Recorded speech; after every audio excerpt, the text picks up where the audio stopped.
Hello and welcome. Is this the hardest campaign in Total War Warhammer 3? That is a fantastic question. Today we'll embark upon the journey of playing Khalida, Ultimate Crisis, Turn 10, and we'll see how difficult this will be.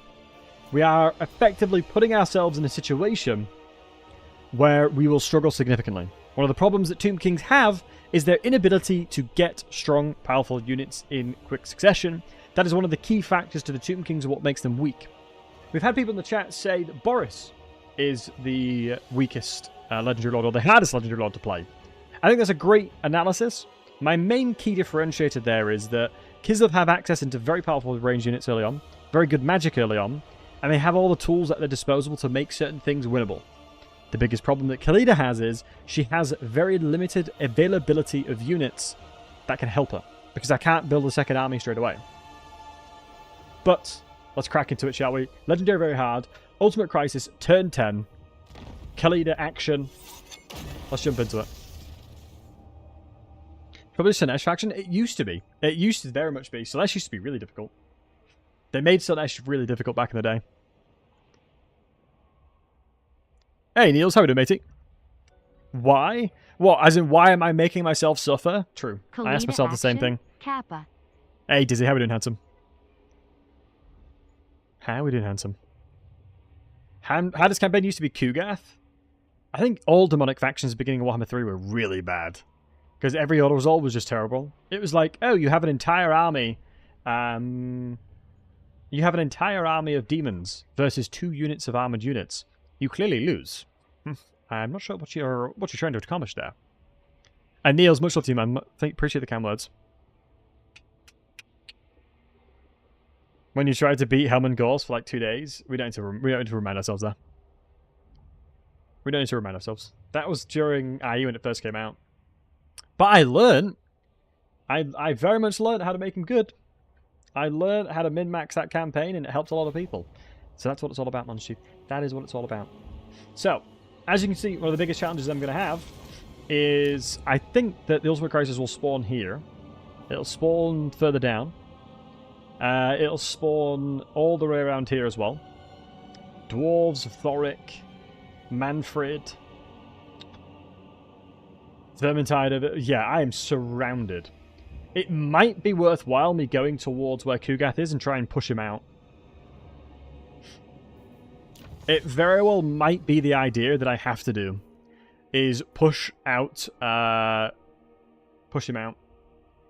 Honestly, desert terrain is not necessarily where I want to be, so let me just remind myself what availability of lords I have to me. Income from buildings don't really do too much. That's more of a late game one. Ushabis will be useful, but it'll be a later game one as well. So we might have to cheese the tech by making it go down to 1 and then researching another one. So we've got access to Tomb Guards, potentially instantaneous. But we want to make sure to smash out as many archers as we can. But of course you start, because there's no running a turn 1. Yeah, I think it's an interesting one. I feel like people have often say Khalida, people often say Boris. It is quite interesting to see the debate between the two. But we're also doing Ultimate Crisis turn 10. So we're making it artificially harder. You'd say Gorbad? Really? Gorbad in my eyes is very strong.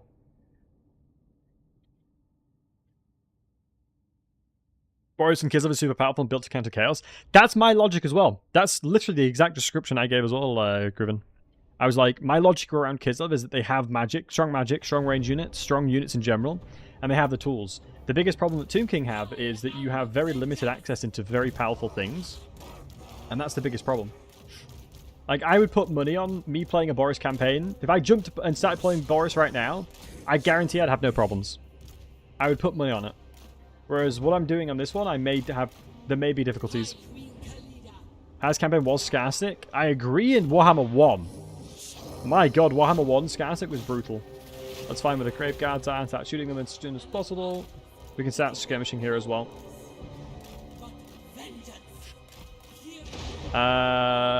76 speed. Direwolves, I believe, have a little bit faster speed than me. Let's get the box going. So let me go a little bit wider. As long as I'm paying attention, going wide is good against skirmish units like this.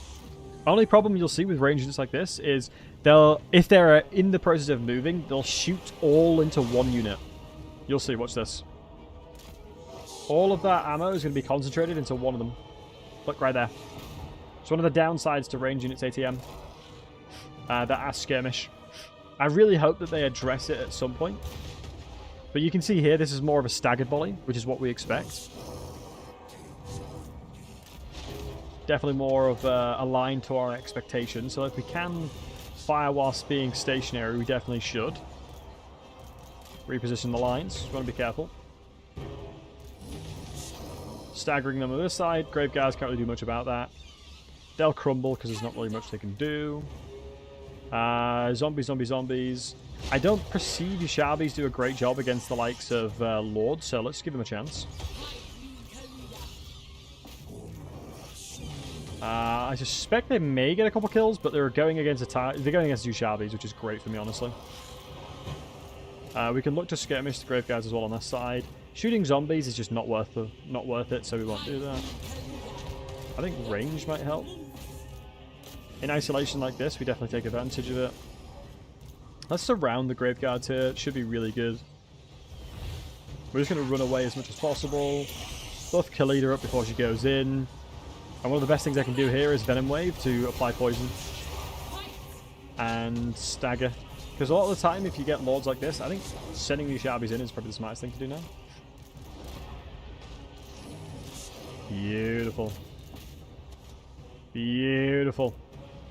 Because that Lord's going to struggle massively now with the Shabbies. And we've got a point-blank shooting here as well. So normally what you do is you surround here, but I think the range units are a bit drunk there. But we'll move them out. We'll separate them out because only, what is that, 2 units we're hitting right now?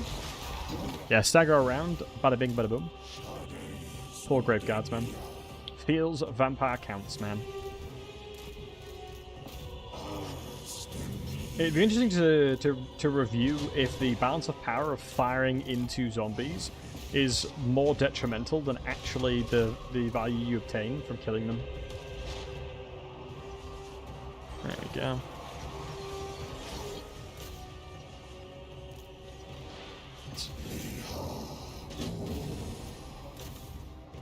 Beautiful. How's Goldfag's campaign? Easy for a beginner or very hard? I would argue Goldfag's campaign, for a beginner, I would say is okay. But you've got to be careful with what you build as a composition. Nice. Those poor Grave Guards, man. Fantastic value from the catapults. We can probably stop shooting now. Nice. Fantastic surround. This is just taking advantage of the fact that your Shabbies are actually very, very good in melee. Decent stat line. So might as well leverage them where possible. It's one of the things that you've always got to have a bit of a dynamic duo with. If you have a very powerful Yushabi Great Bow, sometimes just sending them into melee, they'll provide a lot more availability of damage and just support in general for your unit. That is the reason why we sent them straight in there. Hey Pablo, I've done a couple of Khalida campaigns and the stat is always a major struggle. Yeah. Yeah, we'll see. We have Ultimate Crisis going on as well, so we'll see how we play it. Like with Belagar taking Skaven Blight turn 3 to 4, which I don't mean for the campaign if you don't do that. Yeah. I personally think that taking Skaven Blight early as Belagar is not worth it. Hey Takeover, how we doing, buddy?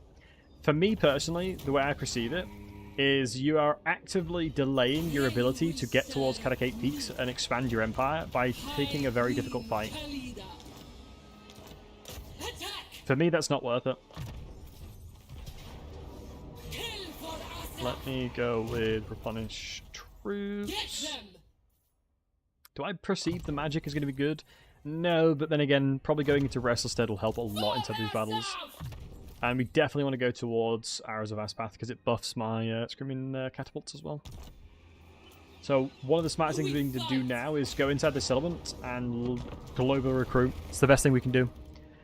Is probably the easiest one, so if you get that one, it's just free gold and free real estate. That's what my goal is. I'm hopeful that they'll fight each other. What do you think of all DLC factions getting tier 5 units at tier 3 with special buildings? Power creep, just plain and simple. I disagree with some of the decision making that they're doing. But I think one of the problems and concerns that I have for the game is if they keep on doing power creep, everything becomes invalid. That was before that DLC, right? It's sort of like a development trap. People in the community in general want really cool things, really overpowered things. And so, obviously, CA want to make money and sell DLCs well, so they've released things that are very powerful. Gorbad, for me, is an example of a great DLC, personally. I perceive Gorbad as one of the best campaigns slash DLC things that they've done in a very long time. I think Gorbad is a perfect representation of it. I think Skulltaker, to me, just silly. I also think Skulltaker, just in general, just absolutely snowballs. And Golfag, personally, the challenge that I have with campaigns like his, the value of doing the campaign is devalued significantly when you just get too powerful too quickly. Because I don't mind that. Like, same with Skulltaker, right? I don't mind, like, being really overpowered. But if you take Thorek, for example, and then compare him to, like, Golfag, and then compare them to, like, old factions, it's very difficult to compare and, like, difficult to basically say, oh yeah, they have a place in the game, right? Because there'd be almost no reason to play Thorek to the Skulltaker, right? Gorbad's not an easy campaign. I would argue no, I agree. Which is one of the reasons why I like him a lot. Like, it's a challenge, and also you can have a diverse army. That, to me, makes it good. Like, you can build anything and it works. Like, generally. You can literally build anything and it works. It's what I like about him. Skrulk is just basically a lesser faction. Who's Skrulk? Kappa? Who even is Skrulk? Am I right? But I definitely think that they need to be careful with what they do to make certain factions overpowered. Because I know they have to sell the game, but also they just have to be very careful that it doesn't become a continuous thing. But I think we as a community are responsible for their decision-making around that. Hey, Monarchy. Good to see you, buddy. Poor Skrulk? I know, right? Feels Skrulk, man. Plague is such a cool spell, don't be mean to him. I mean, if you look at Skrulk and look at Nurgle, what does Skrulk have that Nurgle doesn't? And be subjective outside of obviously the apparent obvious weapon themes. Like, I'm talking more of like a dedicated mechanic. For me, anyway. Like, the dedicated mechanics, it's far and few between. He's a rat. Oh, is he a rat, guys? Oh, wow. God, you guys are so smart. Very observant. Very, very observant. Well done, guys. Well done, guys. I'm proud of you. He's a Skaven. Wow. God. A plus, guys. A plus. This is the reason why you're the goats, guys. You're that observant. You can differentiate a massive demon and a rat. God. I bet you guys all did well in school. 100%.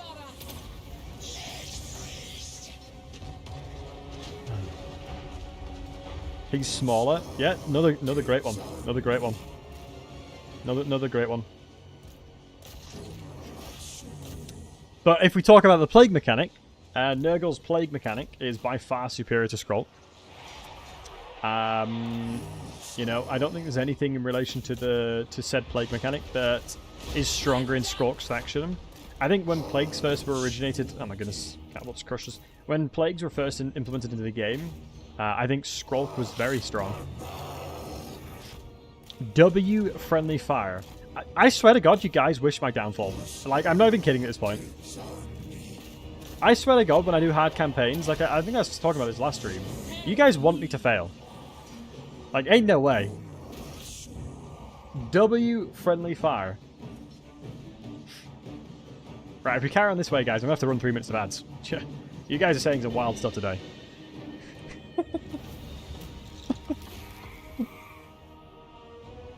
Yeah, what's about it? The mods are supposed to be OP, factions, not the vanilla ones. Yep, agreed.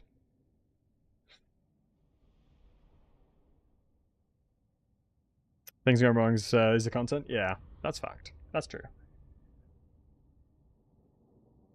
victory through struggle. That's fair. No, victory through struggle is a good thing. Who's more British, the Orcs or the Ogres? Orcs. Orcs were based and created around football hooligans that are English. Waiting for the Southern Realms to be introduced one day. Dogs of War with Gold Magmanator, I think, is a perfect feasibility. But the biggest thing that needs to happen is that Aranessa needs to be moved towards that. Aranessa is not a Vampire Coast, and she should never be represented by the Vampire Coast. What I'm going to do is I'm going to locally recruit as much as I can, and globally recruit as well. Because it sucks that I'm 19 out of 20. If I can get another unit in here, I can then start moving and get my casket ASAP. Because your casket, you need to have 20 units. I'd have to replenish, I'd have to recruit and utilize my other units though. I don't think I necessarily need to do it just yet. Ideally, we can synergize it with the secondary army.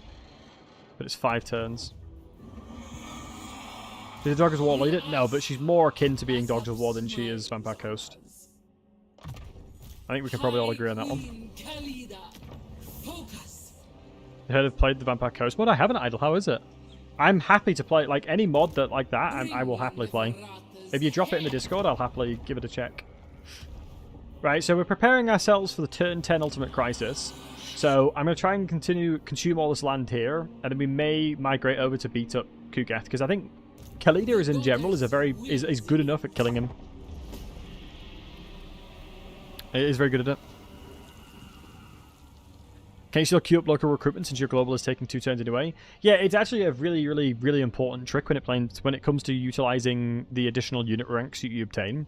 For example, if you get a randomized unit rank increase, like randomly you get +5 to your units, you can queue all of that up. You can queue up like 50 turns of recruitment if you want to. And it will maintain the unit rank.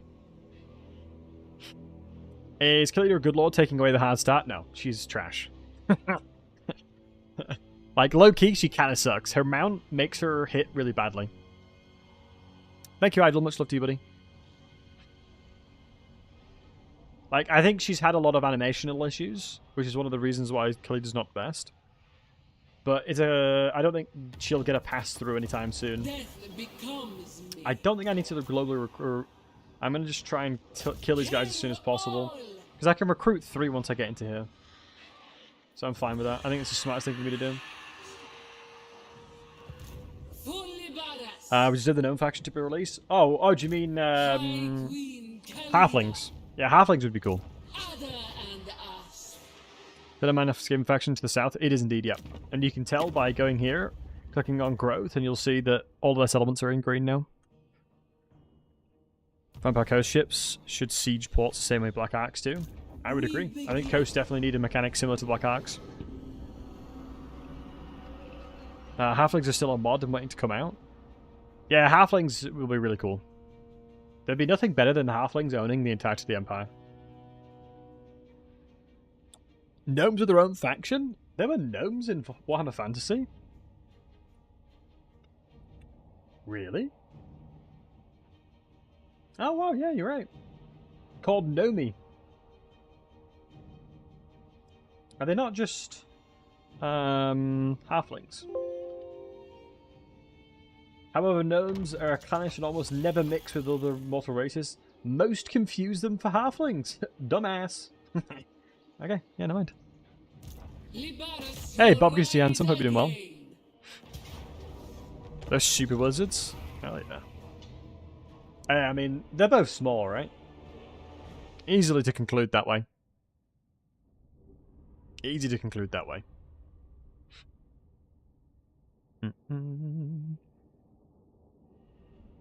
Best gnome is a dead gnome. True, agreed. Dark. I played for the Horde. Gnomes equal Dowie? No, they do not. You have shamed your ancestors, Mons Chief. You have shamed your ancestors this day, manling. You will know what suffering is about. I shall seek vengeance.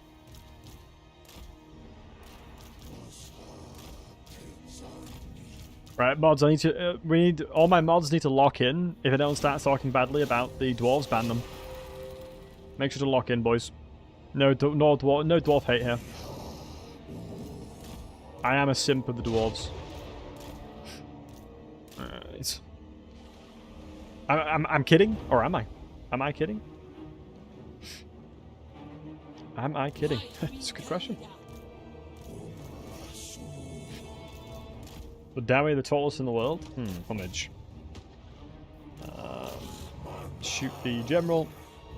These actually, even though this is not an actual general, it still counts if you kill it. It'll reduce the leadership of everything else. It's really cool.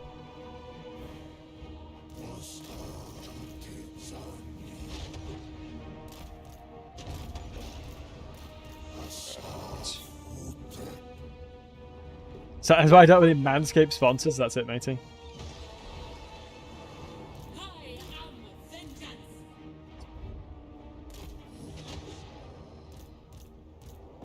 But speaking of sponsors, absolute legend for a little transition there. !Holy. If you want to taste some exceptionally great beverages that are healthy for you, or a significantly healthier alternative to things like Red Bull, Holy is a fantastic one to pick up. If you want to support the content, it is the best way of supporting the content. Make sure to pick up Holy. Link in the description, or Holy. They have many different ranges. They've got milkshake range, hydration range. They've got really cool products. I wouldn't be sponsored by them if I didn't believe in them. So yeah, if you really want to sponsor and support the content, pick up a tasty beverage. Get yourself an extremely tasty beverage in the meantime, while you do it. Actually, let me pull back to the side here, because I want fire arc for these guys. The Ushabis need fire arc. Let me should crush them quickly. Beautiful. Hey Razil, good to see you, matey.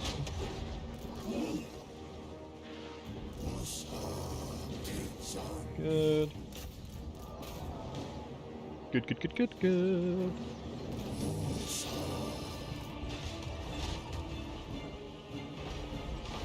Warhammer Fantasy Gnomes would make a terrifying cast of heroes. Isn't there a... Oh my god, that friendly fire. Right.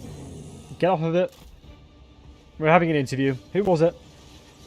Who was it? Be honest. Who was it? Guys, who are you sus of?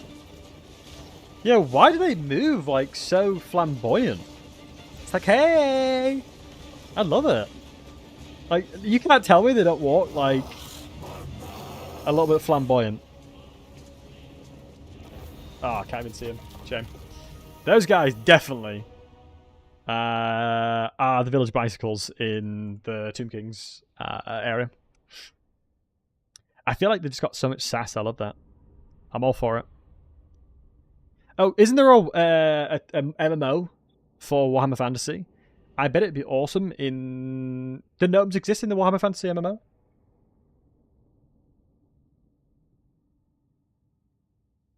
People live for experience. Didn't quite get it. Don't consent to keep people saying this campaign's hard. I would say it is the hardest campaign in the game. Because I think you've answered the question yourself with what you just said there. As a Tomb King lover, you have a lot of experience with the campaign. So that puts you into a different type of class of player when it comes to these kinds of campaigns. As you have to remember, when you talk about campaigns, you have to exclude yourself in that scenario and make it generalized for everybody else. It's important. If I can squeeze some kind of agreement out of Thorek, I will be very happy. See what I can do. It's one of the problems that I often do as well. Like, this sounds really big-headed, and I hate to say things like this, but I honestly don't think any campaign is, like, truly that difficult. Warhammer 3 is by far easier than the game's ever been. I think that's probably easy to conclude. Warhammer 2 is probably the peak difficulty that the game experienced. Even with the legendary AI getting a bit of an overhaul and more resources to recruit with, it still doesn't fix the problem of the way that they play and use them. That's going to do the campaign and they give the dwarves a settlement and they declare war on me anyway. Classic. I'm most likely going to grab this, then trade it to the dwarves. It sucks that you can't just recruit another lord and just use him like that. It's difficult staying awake after mid-game, Cray. Or meow. Let me go grab this one. You can vassalize him with the barracks in it. Wouldn't surprise me, honestly. Let me check to see if this is good enough to give. 4.8. Okay, so if we can hold the line long enough. 4 turns. Oh.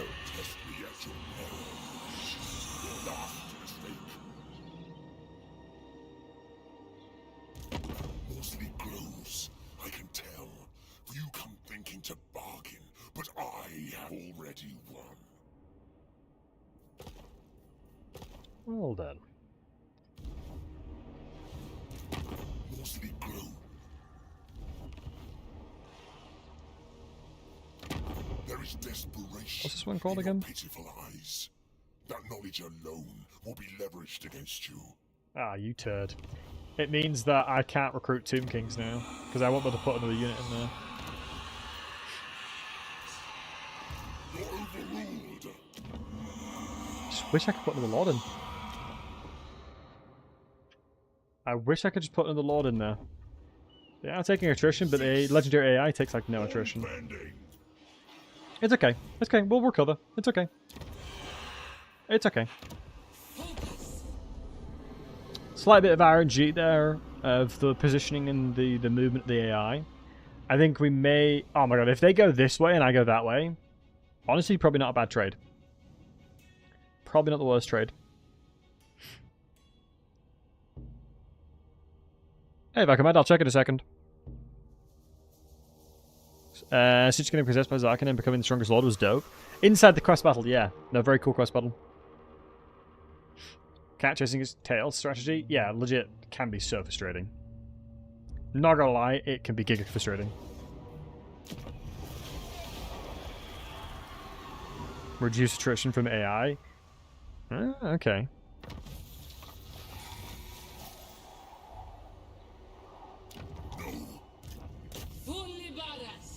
I mean, if he does want to play like that, I think he'll be more inclined to want to defend it. I mean, it's not the worst thing in the world because I'm going to get more jars out of it anyway. It'll be 2 turns to take on the Doom Glades, but if he does take that approach, I think we can handle it. So it shall be. This now has value, more value. He doesn't actually see it as more value.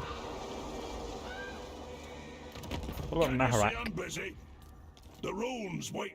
Okay. I mean, we can lock in an agreement now. But if I give him this settlement, he'll just he'll get annoyed by it because I'm trespassing. So it's not even worth it yet. We have casket angle. But we can't recruit anything good yet. We need to grab that as soon as possible. So Ultimate Crisis is probably coming in 10 turns. Like between 5 and 15 turns, so we're going to prepare for that as much as possible.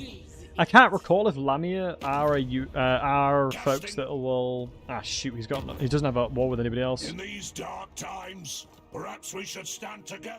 Let me give him some bob to declare war on these guys, just to give me a little bit of room to breathe. Otherwise, he's most likely going to declare war on me. So I have to throw him a little bit of an incentive. And it'll give us enough time to do what I need to do. Does climate count? Trading settlements? No. Climate never is a problem. You can give a red to that faction with a military ruling in it, still love it. High Elves, Empire, Dwarves for Order, Dark Elves, Greenskins for Destruction. Case of Greenskins. Oh, okay. Best Lord in the game, Tretch. Wait, Tretch is the best Lord in the game. He's certainly cowardly. Such a shame we can't reach him on turn. So yeah, we evaded a declared war, which is good. I'm going to go channeling stance because it's going to be needed. Military presence of 12 is still in there. Looks like they may force us into a pretty difficult battle. But that should be okay. Our bargain will be inscribed in Clinkeroon. I mean, I'm actually kind of tempted to demolish that, put a military building in there, and secure ourselves a really powerful alliance with them. Because this sounds really dumb, but any unit I can get from an outpost is going to be far better than any unit that I can recruit. Oh, but Ultimate Crisis is spawning, so he's going to declare war on me anyway. So there's no point. There's actually no point. I've just thought about it. Ultimate Crisis is going to spawn, and he'll declare war on me anyway. So there's no real point in doing that. Although it might give us enough diplomacy for him to want to have peace. So trading settlements to him is actually going to be something that will hinder me more than help me. A strong fight here, maintaining and grabbing my province back, and then setting sail to Kugath, I think is my best bet. Hey, Sigrus. Anything but Kislev or pirates? Cathay. Meow Ying, can't go wrong. Oh my god, Mons Chief, twinsies. Wait, has he moved over here? Yeah, we're playing cat and mouse. Okay, that's fine. I'll play cat and mouse, but no worries. What abilities do you have? No campaign effects, but you have 3 units that are scary. Man, SFO, we get a second Ludred Lord. Makes sense. Gonna have to Lamia from the get-go. Yeah, it seems like that's the play. I don't mind this because it just gives me more experience opportunities. It gives me far more experience opportunities, which is better. In a case where I have limited ability of fighting things, anytime I can maximize the amount of fighting I will have to do is preferred. It is absolutely preferred. Because I want to be fighting as much as possible, and if I go straight for Lamia, it kills them faster, yes, but it means that I won't get as many battles on my hands. Oh, and somebody just picked up some holy stuff, I believe, so thank you very much for whoever in the chat ordered some holy. Massively helps the channel out, so much love to you. Because sometimes, when it comes to trying to min-max campaigns like this, you're better off giving yourself the opportunity to fight more instead. So although it's not the most optimal per se, it's the best way to tackle it. So I'm going to actually move all my units over here. Let me see some of the units. Okay. I mean, we've got 2 ways to approach this. First way would be try and kill as many as possible with the catapult. Second way to approach it would be whittle them down with my range units alone, but then I'll put myself in a real precarious situation. They have no range units? Okay, so there's grave guards here. Let's start shooting them then. I mean, it could be an angle of killing the fort wall, but with the nerfs, or with the buffs, excuse me, to the walls, it'll be significantly harder. It will be significantly harder. Skeleton warriors on that side and zombies on that side. Since we deployed like half over here, they assumed that we were deploying on that side, which is probably why they put resources there. So grave guards are obviously a massive counter for me, because my main damage sources are archers, and grave guards have silver shields plus high armor. So ideally, I never shoot them. So let's move them closer, but stop them from firing. Now here's a perfect target, but the funny thing is, if I can get into a position where I'm firing from here, it's optimal. My only concern there is that we'll go onto the walls here. Because the key differentiating factor here is, by firing in an arc that way, it successfully allows me to do as much damage to them. Whereas if I was firing and shooting up here, 90%, I would argue, of the arrows will be blocked. So never fire upwards, always fire at a side. So here is a good example of that. So if I turn you around, basically all I'm trying to do here is take advantage of the AI being silly. So hopefully we get into position. Like, there's some weirdness going on with the range units at the moment, I swear to God. Something is afoot. And then we'll start firing over here. Because you'll see, since I'm firing at an arrow, on the side of them, very few arrows are actually being consumed and eaten by the wall, which is exactly what I'm looking for. You can see the majority of them are actually landing true, which is what we want. Bug is back. Makes sense.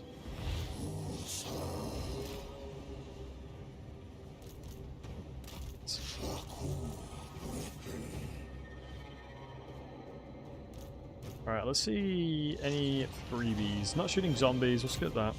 What bug? So if you look here, if I tell you guys to fire, let's see how they move. Or I'll try and reposition them in any way. Hey, Terraphil. They just normally, they can do very silly things and like get trapped and do all sorts of silly stuff. They effectively just don't fire optimally at all, is the problem. They are currently doing very silly things. Let's kill the cripples in the same time. So they're just not very reactive / proactive, which is a shame. Single AoE spell with Menaced Siege, nice. Yeah, unfortunately only spells, buffing spells. Nice, good hits. Looks like they're being healed, but that's fine. So I still look in the same direction? Yeah, it's similar to that, my friend. Similar to that. I don't think I want to... Yeah, the Grave Guard's coming back up is good. Let's grab on my range units, make them guard mode. I'm more than okay just trying to destroy the wall now. Because it'll allow me to actually just put my strong units in and funnel them through. We're basically going to create a bit of a funnel here. Let's reposition you. If they place the units there, that's fine. One thing that would be quite interesting is if I used Venom Wave, if it would attack them from underneath.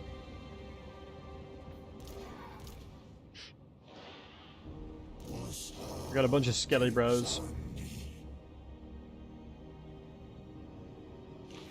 The generals. Oh, these vampire lords are really powerful fighters. They are no joke. Let me go ahead and grab the Ushabi. Here's another hill.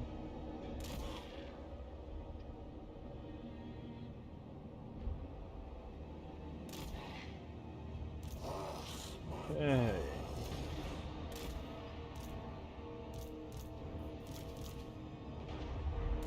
Move forward. Almost destroyed that one. Normally what that then forces the AI to do is funnel towards us, so that's what we'll look for. Lock them in place so they can't pivot in place. That would be nice. It would be potentially a really good one. Like a formation or something, right, Tilla? Like a formation you can click and it would be like, I'm not going to move. They're a menace to society, they are. They are very scary. Or can be, should I say. I just don't see the value in volleys just yet. I really wish there was a way that I could replenish ammunition, like some kind of engineer. Ooh, do not fire. I don't know what you'd shoot at. Probably the Grave Guards wouldn't have been a good spell. For mounted lords to unmount. Honestly, Three Kingdoms does it so well. Genuinely, I actually think Three Kingdoms is amazing. I'll say it. I've said it once and I'll say it again. Three Kingdoms is one of the best Total Wars I've ever made.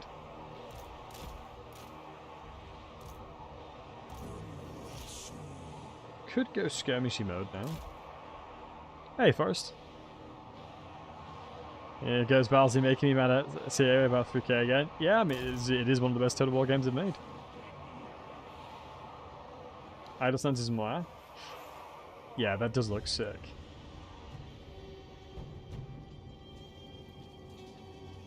That does look very dope, I won't lie. Right, Grave Guards. I'm gonna try and position myself in a situation. Of course, we can destroy the towers as well with these guys. With our range, because it's like artillery, basically.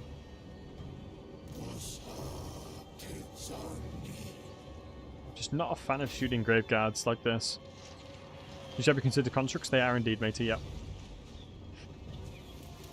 So I believe their shields will come into play here.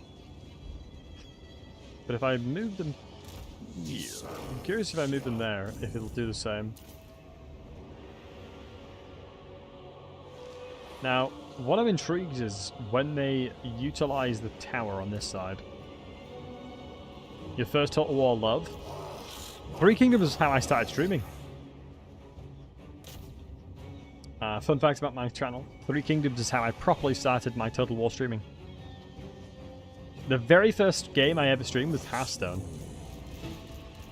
Because my internet was so bad where I lived in uni that the only game I could actually stream was Hearthstone. Because it only required like 3 kilobits a second or something. Whereas everything else like was so consumed resources like there was no other. Alright, let's start getting these shabby shooting the grave guards. It's gonna be good. Move them over here. Should be some really tasty shots here, actually. Go on, boys. Oh yeah, now we're talking.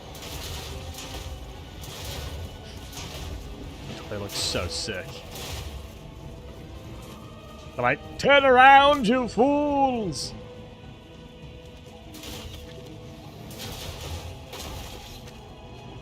Oh, hell yeah. Wait, we've like done no damage. What? You could play 3K on stream again? I could. I certainly could, but I don't think people would want to watch. Alright, take out Firewell. Necromancer's probably healing him? Yeah, you're probably right. Alright, let's not take 100 years now. Ooh, if I can get shots into the Necromancer, I'll take it. Okay, they just shot the wall. Alright, it's time to move. Your boy's getting impatient. Definitely can fire over here.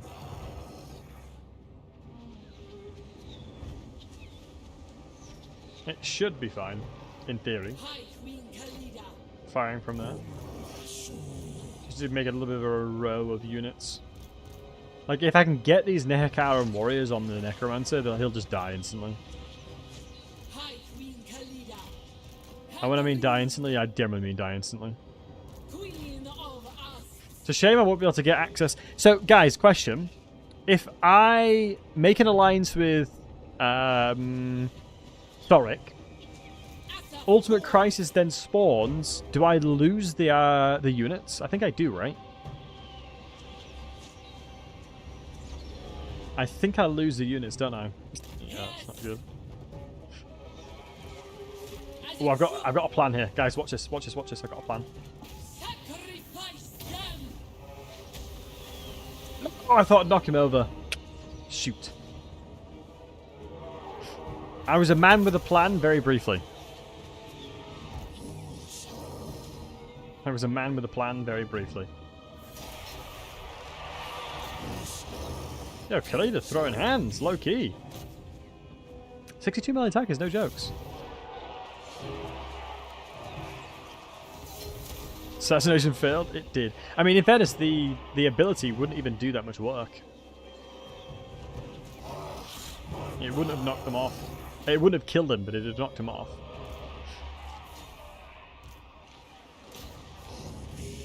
Get another volley there.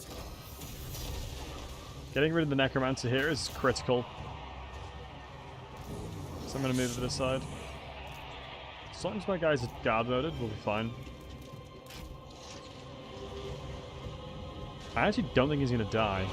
Yeah, he's crumbling. Knowing that AI's insane leadership will just come back though.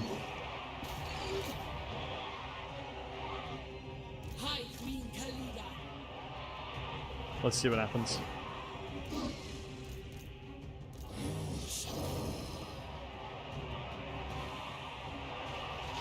How are these shots doing?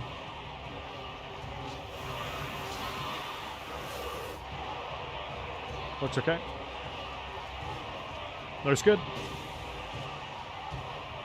Are they out of reserves? What do you mean, reserves?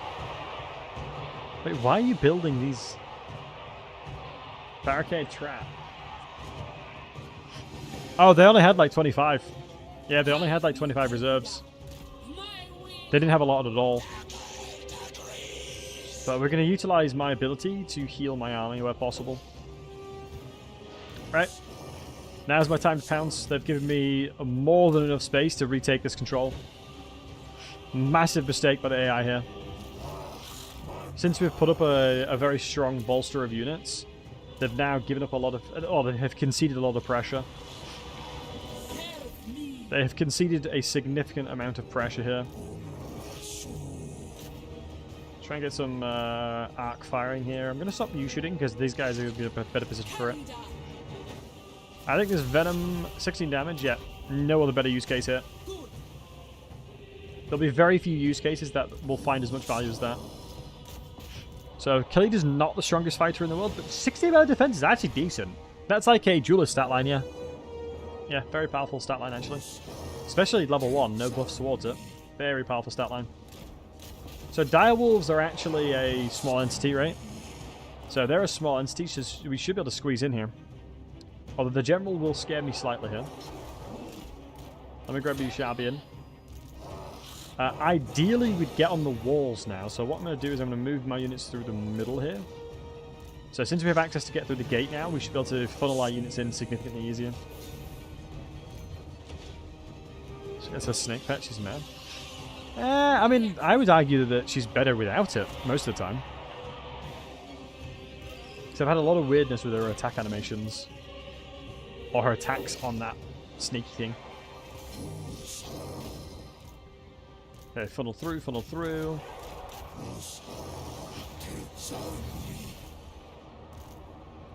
Beautiful. Once we get our range units in there, we'll be laughing as well. General's attacking, but that's okay. She just needs to squeeze out a little bit. Gonna start throwing out some spells just to make sure that we can heal my army where possible. Yeah, the Restless Dead. I think... Isn't the Restless Dead one of the only spells that wasn't nerfed? Yeah. I think it was one of the only spells that weren't nerfed. Hey, Jester. We had Nagash last night. Oh, nice. How was it, man? How'd you find it? How was it? How'd you find it? You gotta tell me. What's the deets? What's the deets? Get on the walls. Get on the walls, please. Support the efforts over this side, and let's go poison them over here as well. My Ushabi should be having an absolute field day here as well. Since we're taking elevation, we'll do additional damage too, which is really nice. It'll probably be about a 20 to 30% damage increase by being on the wall here. So, more than worth doing. Let's reposition here a little bit. Let's get a bit of a reposition going on. That's it. Beautiful. This doesn't do friendly fire, but it'll stagger a lot of my units away from me, which is not what we want. Because, yeah, we'll struggle otherwise. I'm going to go fire at will, because I think this battle here will decide the pace of this. How this concludes on this side will decide the fight, basically. So we might as well go all out with our ammunition where possible. I think the Ushabi should be having an absolute field day here.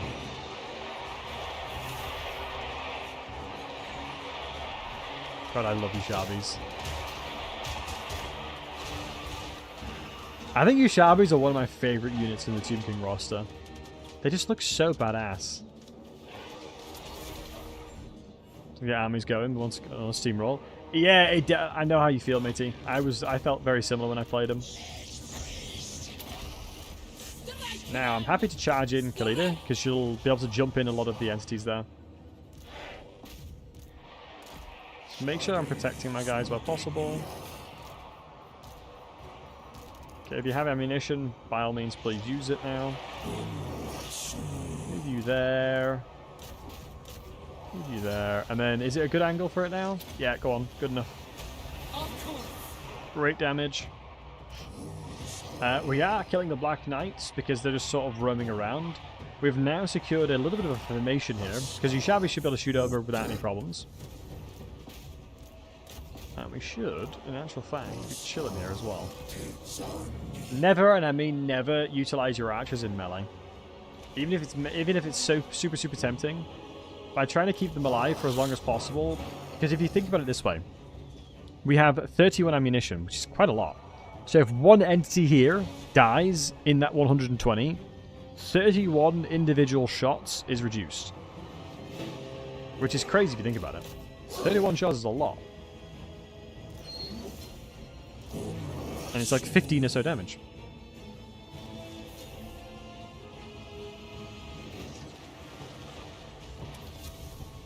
I don't think I necessarily need to charge into the back. But I'm going to keep an eye out on the rest of them. I feel like if I just tell them to shoot, they should be able to, yeah, it should be fine. What I'm going to do is I'm going to go into melee mode. I'm going to charge here. I'm going to brace these guys, give them a chance to brace. You should shield coming up soon. Shielded just there. Brace that formation, then counter-charge with both of them, and good night, sweetheart. Now that is how you play it. When a cavalry is charging you, pull your main key unit back, and then simply have a unit that has charge reflection and charge defense versus large in the situation. As long as they're braced, they'll be able to apply both of them. Lovely jubbly. So Khalida where possible. Not going to overcast because I most likely am very unlucky, so it will miscast. But just like that, we dissected up the battle. Very minimal losses. Very happy with that. Very happy with that one. GG's. They can wait for an eternity for the foolish mortals to waste away against each other. Yeah. They're all about the waiting game. That's for sure.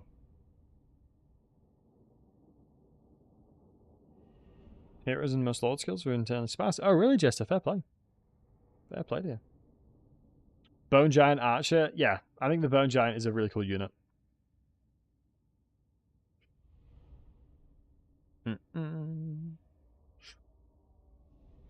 Is it 10 to 20 crisis? It is indeed, yes. It most certainly is, my friend. Turn 10 to 20 ultimate crisis.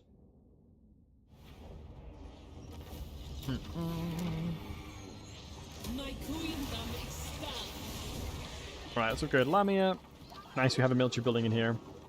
We do get gems. Gems. Truly outrageous. Truly outrageous. Alright, what can we make with diamonds? Magical attacks? I'm pretty sure there's one item that's like insanely good that you can craft. Like, is it this one? There's one thing you can get that's like nutty. I might be thinking of the dwarves. Wow, it looks like gold is really required for a lot of stuff. So that'd be, yeah, that'd be Thorek. Honestly, I don't hate the idea of trading around here. I don't despise the idea of walking around trading. Most likely what I probably should do is trade settlements for money. And then I'll have to fight him for Ultimate Crisis. So it might be worthwhile doing that. So let me throw a military building in there. We'll scam Thorek before he declares war on me. We begin. I think it's important to try and scam Thorek before he fights me because of Ultimate Crisis. Liberus shall rise again. Hey, it's such a shame. It makes it so much harder just not having the availability of another unit, like another army. It's crazy. The asp.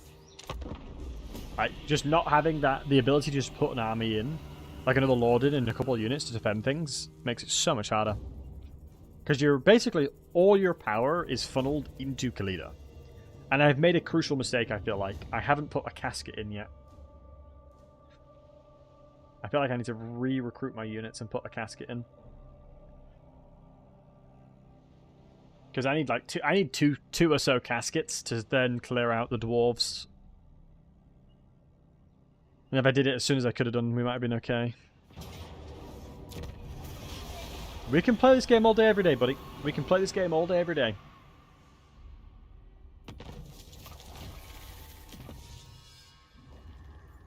I can play this all game. Oh my god, we don't have money. Okay. We will in a second. The favor of Iron Peak. We will in a I'm second. listening. This one. Wait, didn't we put a military building in there? No, not yet, not yet, not yet. We're fine, we're fine, we're fine. The goddess Don't worry, guys, don't worry. Legions Don't have a military building in there just yet. the traps Let's walk up in an ambush because hopefully we can bait them out a little bit here. It's a two-turner to there, so hopefully they try and defend the main settlement. We're getting 2 military buildings situated there. Technically, Ultimate Crisis could spawn next turn. If it does, we are cooked. Simply put. Because I really, really need to trade these settlements to Thorek. I'll have to go straight to Kugath otherwise.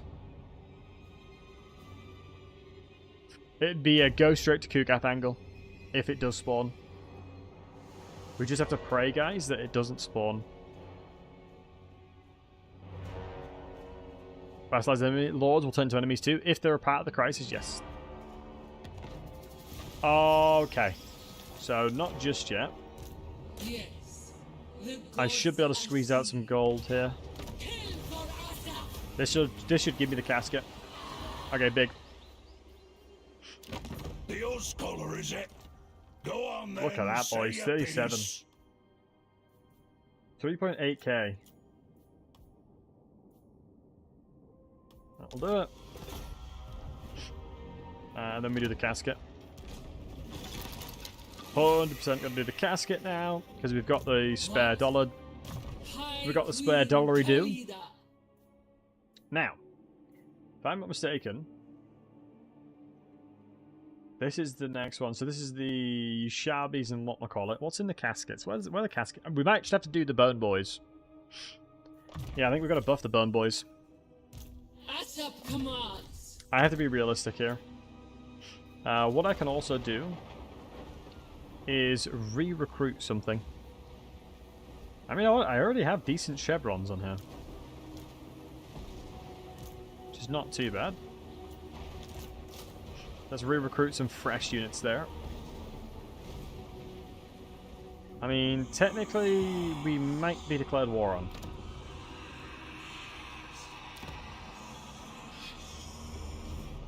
God, this is going to be savage. I'm going to have to run away.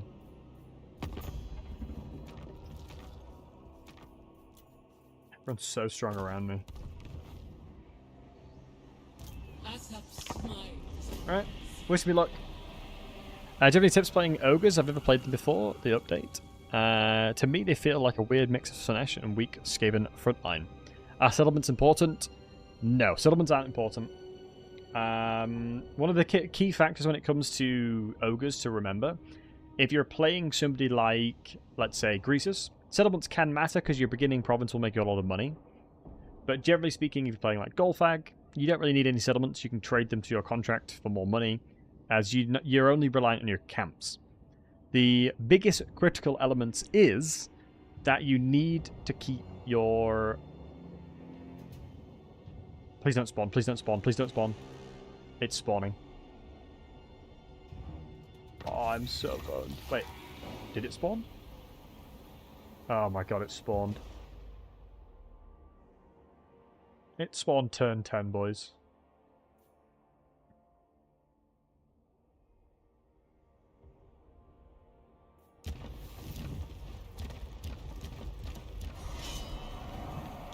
Does that mean these guys got unit armies? No, they didn't. Okay. Right. That means the lizardmen should be chill. Oh my god.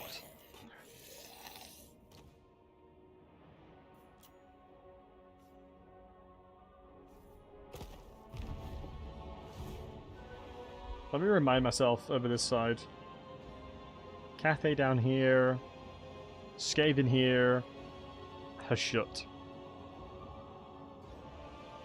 All the Chorfs over here. Draziv's going to be a massive problem now.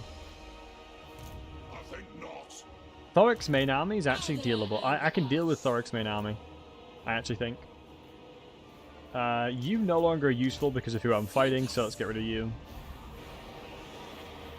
Let's force march over here.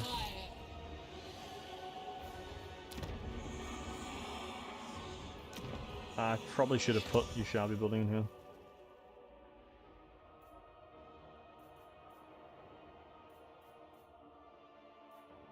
So I'm desperate for Yushabis to deal with the dwarves now. I am desperate to get a Yushabi building up and running. Oh my god, of course. Helman Gorse is on this side as well. All the dwarves. We can see who's declared war on me. Oh my god. We are so fried, boys. We are fried. We're going to lose everything. And we just traded the settlement over to him, by the way. I mean, we did get a lot of money from it, though. So we did the right play. I'm hopeful that the vermintide will be held off as much as possible.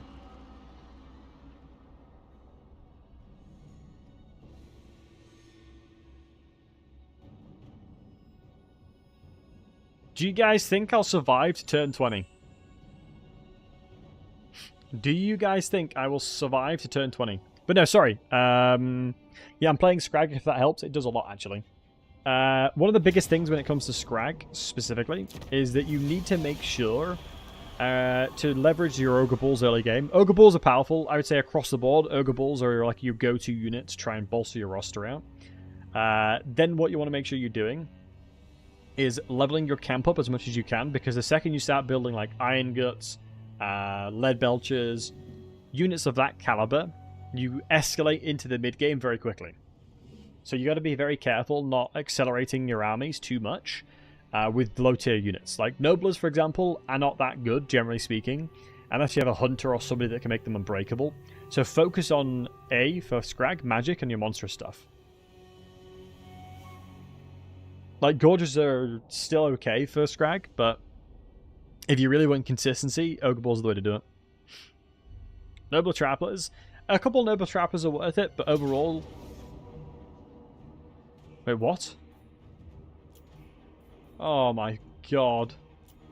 They attacked us with 2 armies.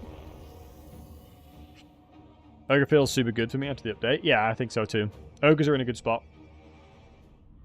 Ogres are in a decent spot. I mean, before the bug that happened where they were really bad, though, that wasn't ideal.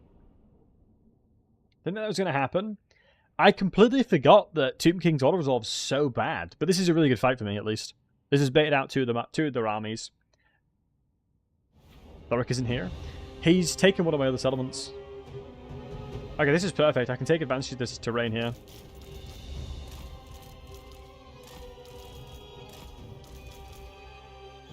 I will take full advantage of the terrain that's over here. Oh my god, I'm fried. I can't even go on this terrain. Bro.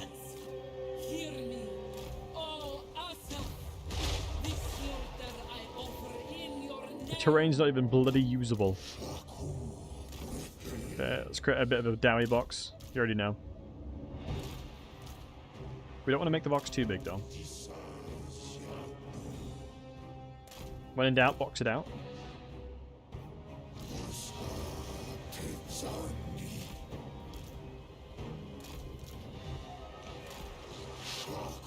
Alright, let's see how the cookie crumbles with that one. They have no range units, so we don't have to be worried too much.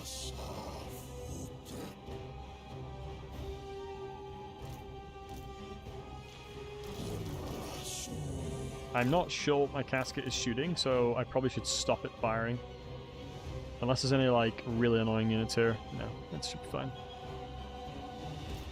Wait, what were you fighting? I'm so fried. I'm so fried. I forgot to move my goddamn mage.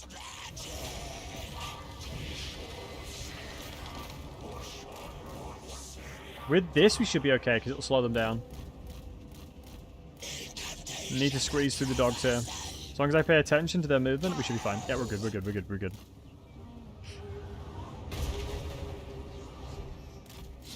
I was like, why the hell is my dude getting shot?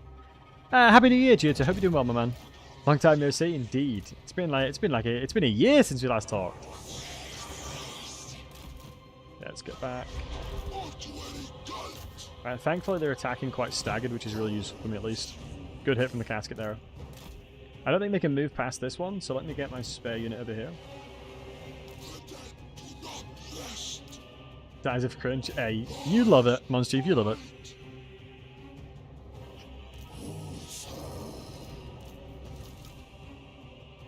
I have to position a little bit more aggressively, it seems.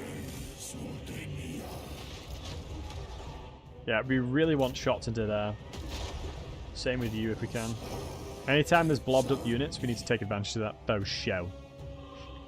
Which now means that we need to reposition over here.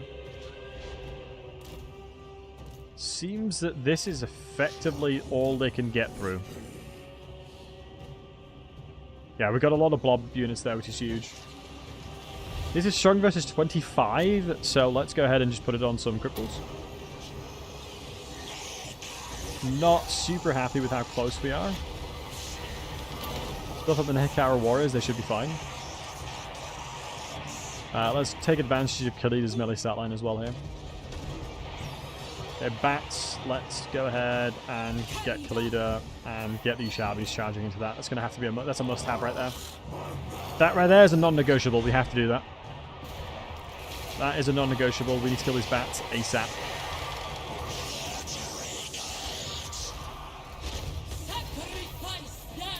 I think even casting this is worth it. No friendly fire, and it disrupts their formation significantly. Now let's keep them firing again. This is where the biggest blobs are, so let's fire at the front of them. We've got to hold the line, boys. We've got to hold the goddamn line. We have no more winds of magics. No more winds of magics. I think these Sharpies are better off in melee now. Let's put them to melee. I think the decision making to put them in melee here makes the most sense. And as long as Khalida can give my will be done, their stat line should be fire.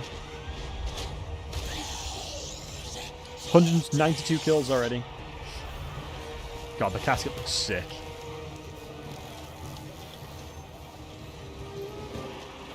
God, they take bloody ages to fire though, don't they? I forgot.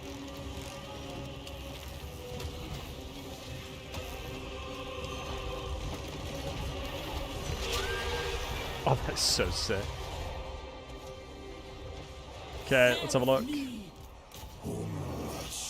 have no winds of magics left, so we have to deal with what we've got. Khalida needs to come back and deal with this lord. Actually, you shall be probably best to do that. Oh, that's a casket. Don't do that. Get Khalida back. Let's kill the lord. My archers need to pull back. And you guys can go over there as well, I think. Great, we've killed a ton of them here. I'm just a little bit concerned about firing into there. I feel like the casket could probably get away with it, but hopefully it doesn't friendly fire my entire line. Smiley face.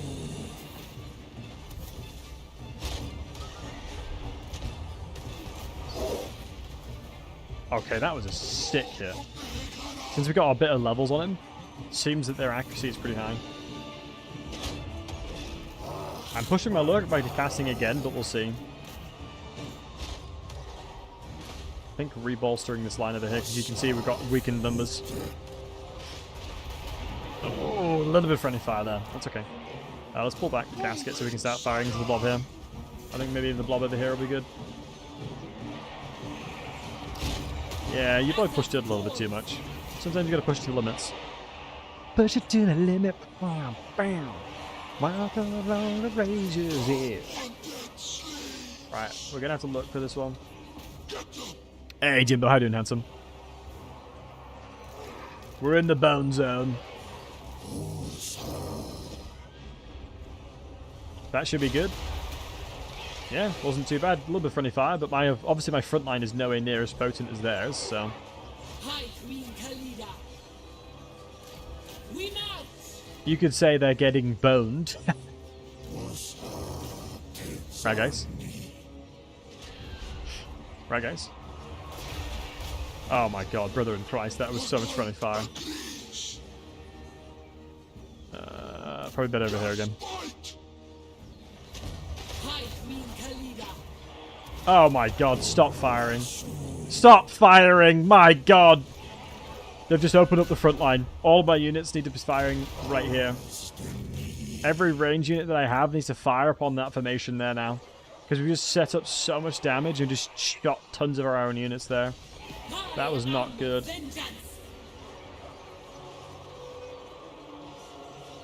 Why are you guys doing nothing? Stop being lazy and get into work. Get to work. Hold that formation. Who decides to casket out? That's what I'm saying, dog. Doesn't seem like my side. Bitch is in our grasp. Boys, just hold the line a little bit longer. The bony boys just need to hold on just a little bit longer. God, we just have no room to breathe at all this side. It's awful. Let's see if I can get some good shots into these guys here. I think that will be the concluding of the battle. God, look at the stat line reductions here. It's crazy. Hi, Queen Khalida. They're just still struggling to kill the Lord, which is a bit of a shame. I think that was good damage. I hope it was good damage. It's nice to be able to rely on on a unit in melee, on Legendary. Hi, Queen Khalida. I think using all my ammunition was a bit criminal. Manually fire with these guys? Do you know what's really embarrassing? I don't actually have an insert key.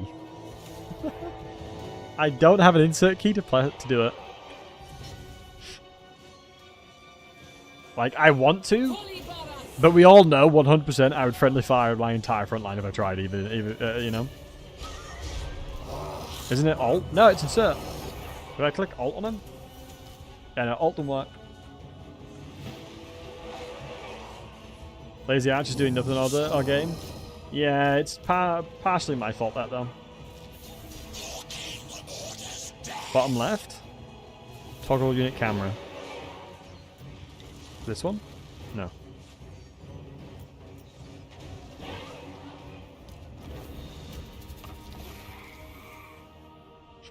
Ah, they all crumbled. Not a lot of losses, which is good. Alt is custom meaning zone, insert is the actual manual aim. Yeah, it is. Yeah, alt is a good way of finding out what the range of your units is, or the accuracy of your unit.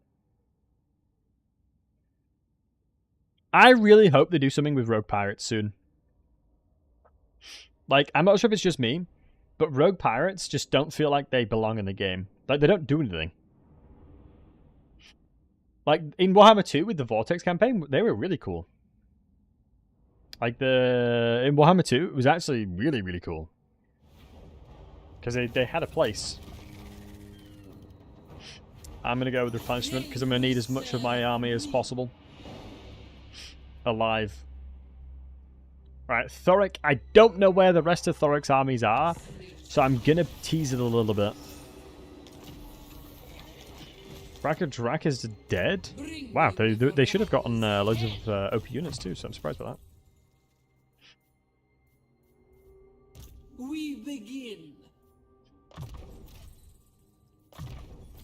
We're looking towards the Vortex spell. High Queen Khalida. Let's take out this army. Sure. I was going to say, we should have more than enough replenishment. I mean, as long as we don't get attacked this turn, but surely we won't get attacked this turn. We have the chariot, which actually will help a lot. Bugger off. Did you just tell me to bugger off? Once he gets his item, Thorek will be a real pain in the butt. So upgrade your chain building first. Yeah, we're waiting on the upgrade of it. Khalida's getting some good experience under her belt. Troop blessing. Places blessing guns with this. Reload skill is pretty fire, actually. Ambush success chance plus 15% seems pretty good. Missile strength as well seems very good. Would an entire army of archers be utterly garbage? It probably would be, right? Like, if you saw somebody with an entire army of archers, wouldn't you just, like, make fun of them? Like, you would probably make fun of them because, like, it would be a terrible idea. Bring me Neferat. Like, I feel like that just doesn't help me.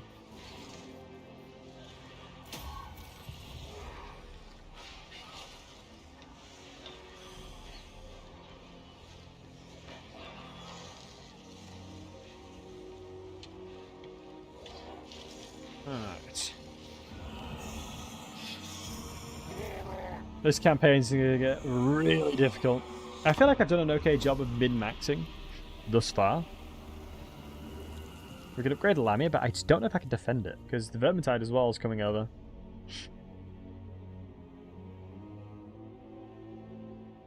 Probably still unused for the Vampire Coast faction quest. Korat? Yeah, I agree, probably. If Thorek gets disrupted with the majority of his armies over there, my understanding is they spawn at the capital, right? Which means Thorek won't have a lot of his army. Don't they spawn near Thorek? Oh my god, that is a good ass army.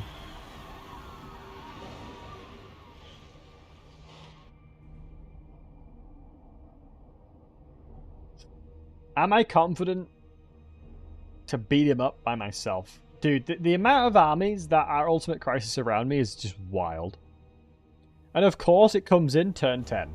Like, it couldn't give me any time to breathe at all. Because it was between turn 10 and 20. So technically we could have gone until turn 19.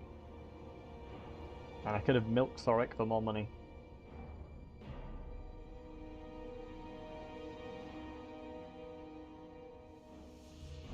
It does have good anti-infantry artillery, I agree.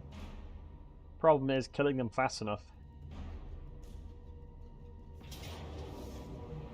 Yes, Jimbo, I am, matey. Ultimate Crisis turn 10, Khalida.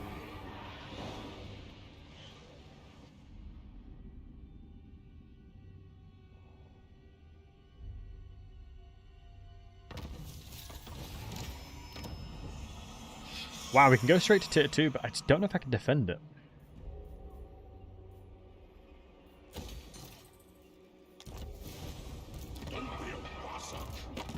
Wish I knew where his other armies were. When I get to my second army, yep, that is the challenge. So, these guys are going to be such an important bolster. So, Doomglade in this one. If it unlocked me... Oh man, if it gave me a non-aggression pact or something like... If it gave me military access, I'd do it. But I have to go this way. I have to walk this way, so it makes it so much harder. I really would love Necro Serpent plus Purified, and I feel like I'd have a chance to kill him. But I feel like also, I don't necessarily need it. But I definitely need... What level is it? I unlock this... what level? After unlocking this one, so I'm going to have to delay this. But then again, this is better for the now. I guarantee I will get 3 levels at least from Thorek, so I think that's probably the smarter play. And we should have unlocked our Vortex as well. Let me have a look. How much armor piercing? 0 armor. Are you kidding me?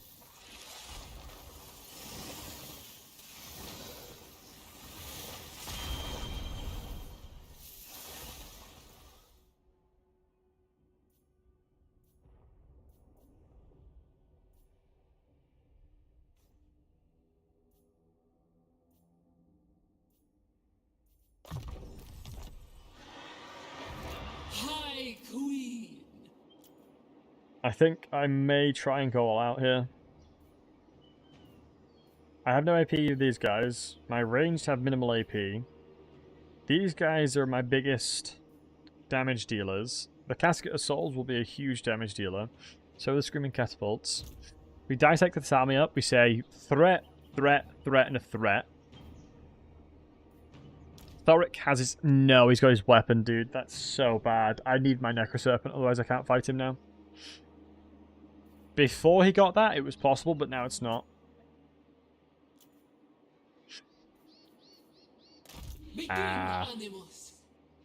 Good night, Joker. Much love. I do have my chariot, though, which means I can't fight Thorek, but I can fight his infantry. I'm going to go for a Hail Mary here. If I don't go for a Hail Mary, I just won't succeed. Casting the runes is... He's at war with a lot himself, though. So there's a chance that I can deal with Thorek's main army here. Let me run it in my head. How would I deal with it, Battlesey? Come on, Battlesey. How would you win that fight? How would I kill Thorek? Just shoot him a lot, I guess? How do we kill his infantry? Chariot? How do we kill everything else? We'll run out of ammunition. My front line gets crushed to his front line. Very well.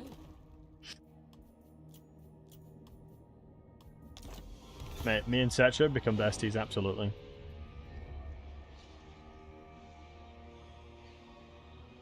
I'll find a big targets. The problem with these Shabby Great Bows is they're inaccurate against targets like Thorek.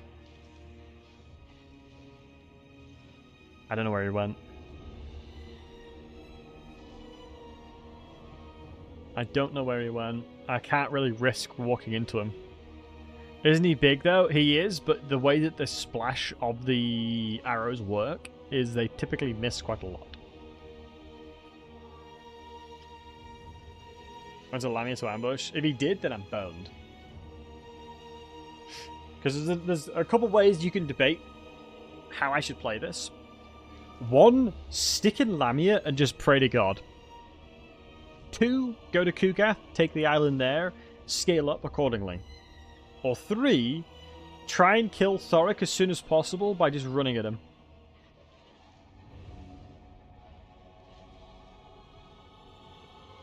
Hey Trigo, any advice for Mother Ashtankia? I'm having a lot of trouble playing with her. So, one of the value propositions of Mother Ashtankia is that her, like the bats, the wolves, and all that kind of stuff are really powerful under her banner. And the, oh, he's just sitting in here. The... What's the lords called? The ambushers are the unit that are really powerful, agreed. Please don't be near them. Guys, am I cooked?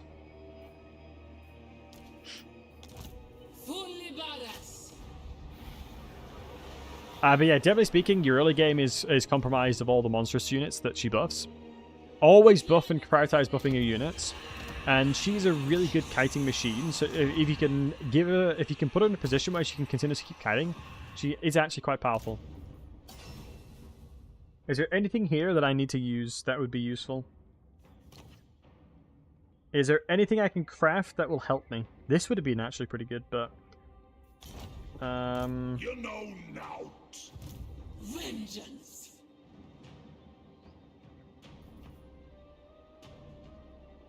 This is my climate. Yeah, let's start milking the rest of the the rest of the folks in the map. Deliver your...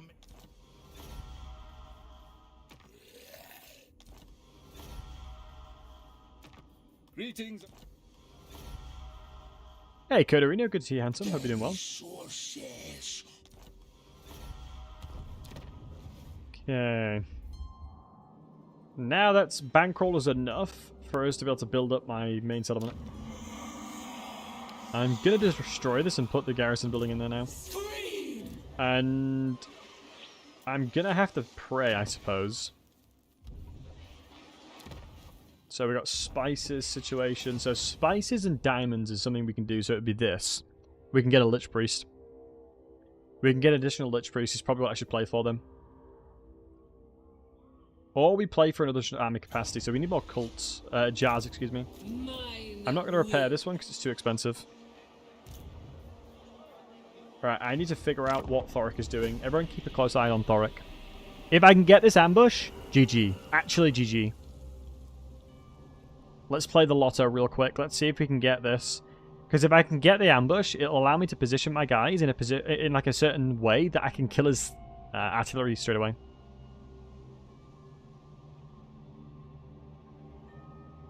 But if we see another army here, we have to retreat. Once he pulls his Ultimate Crisis armies over, we have to completely concede everything we're doing here. Oh my god, Thorek, you absolute turd. He's casting my main settlement.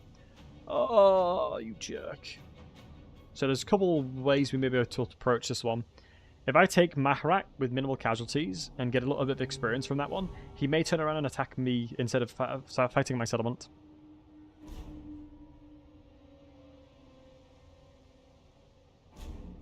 I've got to keep a close eye on when my secondary army comes in as well. Although the garrison should be relatively powerful. Hey Blake, how good is you, matey?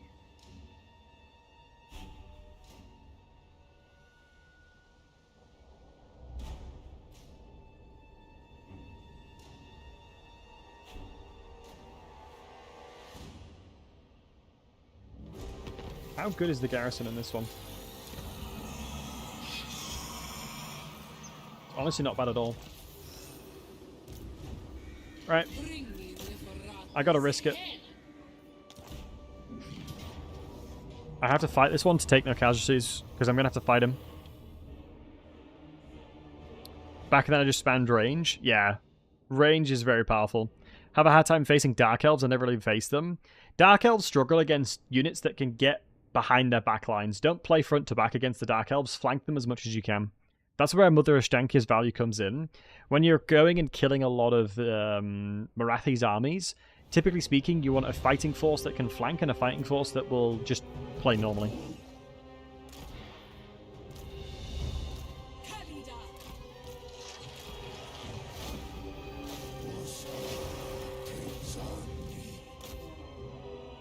Right, shoot the snot out of them. This is when.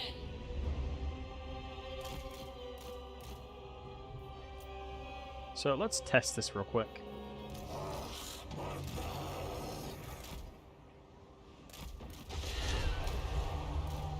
We march! March! Legions forward! So if they stand still, we can't charge. Let's see what the AI does. If I can just charge through, we're chilling. My will! Wow, it wasn't a clean charge. That's not good. We need nothing but clean charges through. That makes me a little nervous sliding Thorek now. I won't lie. Oh, downhill it should be an absolute whitewash though. Maybe even attack this guy over here. Why is she getting stuck so easily? She's got 1500 mass and that's it. Okay, that is bad. Okay, I don't think her being on chariot's the play then. If this is what she's doing on the chariot, I don't think it's the play. Like what?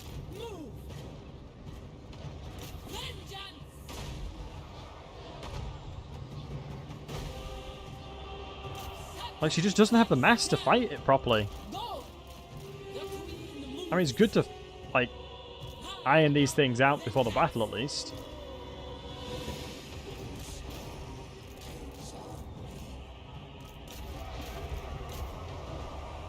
Definitely a good thing to iron these kinds of things out.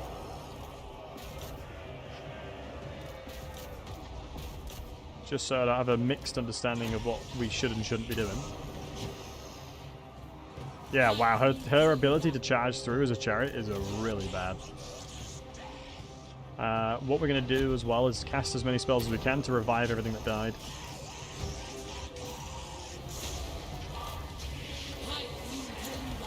But I absolutely do not trust Khalida now. She has to be on...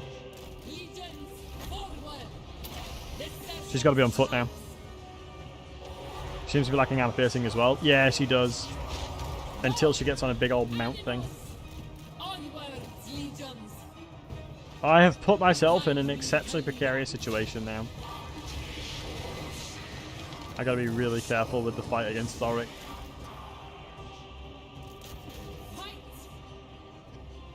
Because ideally I'd have the Lamia garrison as well. With the Lamia garrison as well, I think it'd be Like, easy. Like, I'm not worried in the slightest kind of thing. But not having Lamia Garrison makes me scared. Alright, let's keep casting to utilize my passive. How much Winter Max do we have? I can squeeze out 3 more of these casts, so it's going to be worth it to wait for it. Just need to activate the passive, which is the Restless Dead. If I can resurrect any, like these guys especially, that'd be nice. Horse Archer spam? I mean, wouldn't be a terrible idea. Good arena, not gonna lie. Challenge I'll face, though, is actually killing things. I think the concept of the idea makes sense, but the execution will be tough. The execution of it will be really difficult because I don't have armor piercing with them. If it was against anyone but... If it was against greenskins, for example, 100%, I'd be down. Damn it, we didn't revive anybody. Remember I heavily underestimated Thorek a while back, Scarbrand, and got a rude awakening in the field battle with him? Yeah, Thorek is very powerful. I think we... Guys, do we take him off? Do we take Khalida off the chariot? My only problem that I have is if I take her off the chariot, what does she do? Like, actually. Like, what can she do to help? She duels? But she'll lose against Thorek, no doubt about that. That's the problem, right? Like, surely she gets crushed by everybody, basically. My queendom expands. Oh my god, I'm fried. I didn't do the cheese. It's not too bad, honestly. It's not too bad. It's not bad. It's not bad. It's not bad. We actually do need another army. We do need another army. Do we still have the casket buff? No, we don't. Strategist and cunning. Another duelist here. Take that.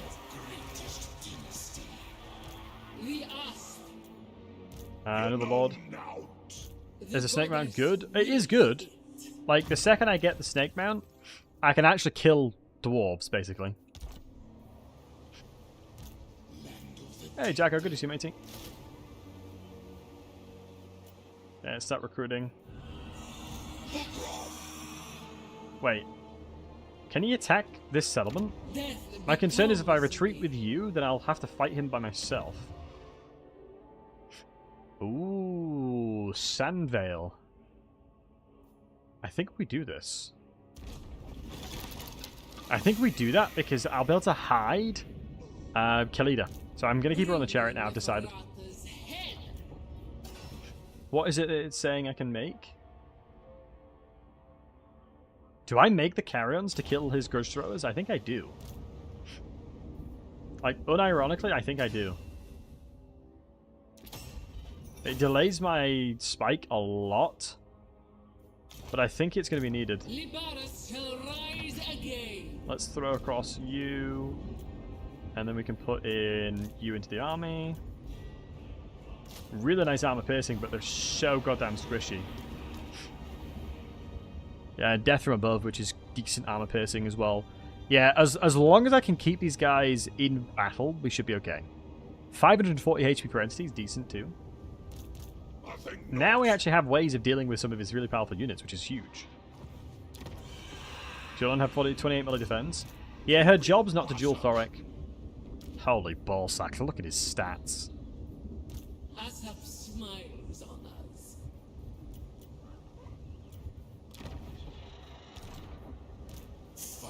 Any spare armor? High Queen Khalida. Bound fireball spell is nice. Let's give you melee defense. Make you a bit of a better fighter. Not on the mage, sorry. You. 65 melee defense now as well. Answer your queen. That's the AI cheats coming in handy. Please say he doesn't have like a potion of healing as well. 55% spell resistance. That fireball is going to do nothing. Stuff and nonsense. Good question and good call out on if he's got... Doesn't have Mortis Engine, thankfully. 100 meter radius of Locus of Power, so I've got to be very careful if I do cast.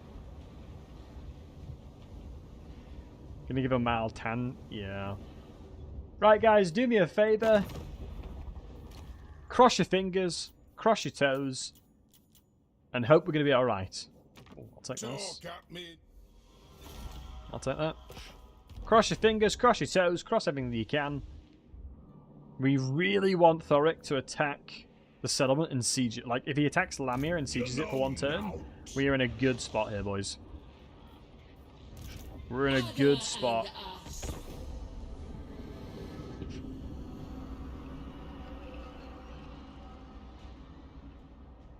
I'm really worried what he's going to do.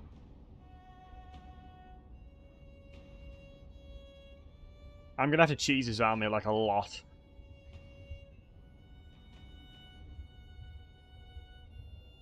In some ways it's good that spell resistance only reduces magic damage. Because it used to reduce magical damage, like magical weapon damage as well. Alright, what are you doing for me, big man? Worst case scenario.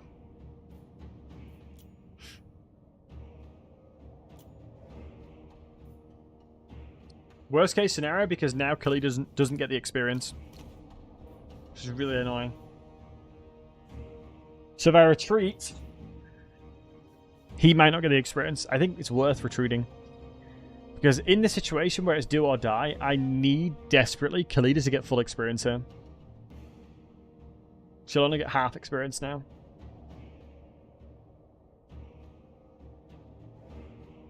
Do I attack this one or run the risk? Do I retreat to ensure that Khalida is attacked? I actually think I do, but I run the risk of not having this guy in the battle. And he will help a lot. Nah, I think I have to. I think I have to send this. I don't know about you guys, but I think I send this. Let me go ahead.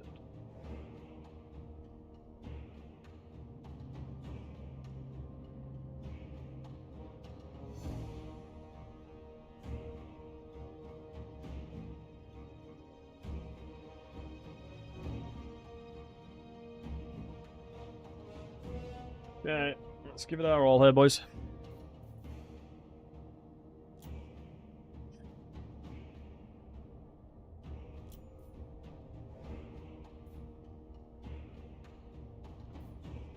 Oh my god, we're so fried. He's got the shield wall as well.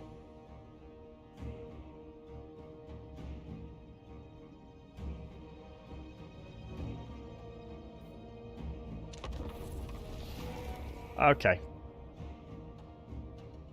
Okie dokie.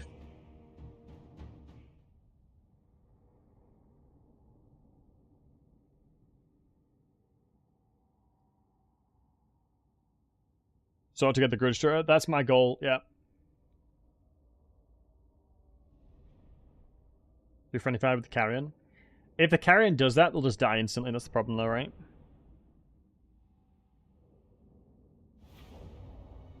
Now the charges will make the line. I do agree. You're kidding me.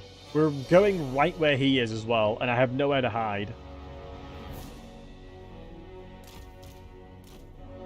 Is there anywhere I could hide?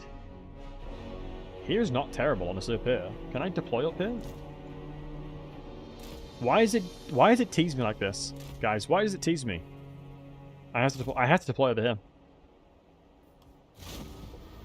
What are they going to do? Don't be jerks and deploy all the way over that side. Don't do it to me. I think he's going to spawn camp me. I think he's actually spawn camping me. We're cooked.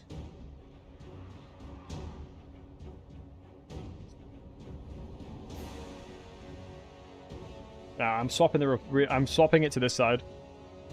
I have to move the reinforcement to this side, otherwise I'll just lose. And actually, we're hidden now.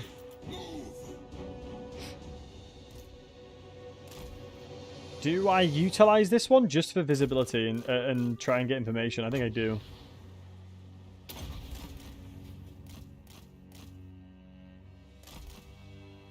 We got 70 seconds to figure out what the hell that... Oh my god, we're so fried. They're moving back over here. Wait, no, isn't that good? Because then if I do this, it'll instantly spawn them over there. Okay. We have outplayed the shit out of them.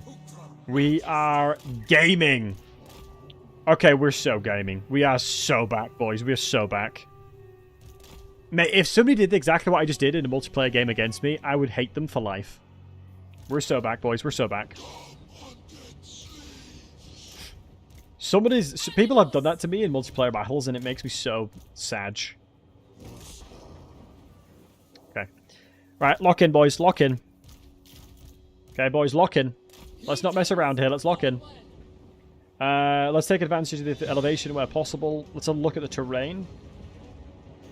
Terrain identified. Lock in. Due to the fact they're hella slow. Oh my god. Wait, hold on. Is he grudge throwing Khalida? If he grudge throws Khalida, I can evade it. Okay, that's big. That's a big dub if so. Like, massive Williamson if he does that. Like, actually massive Williamson. Wait, he stopped firing on him.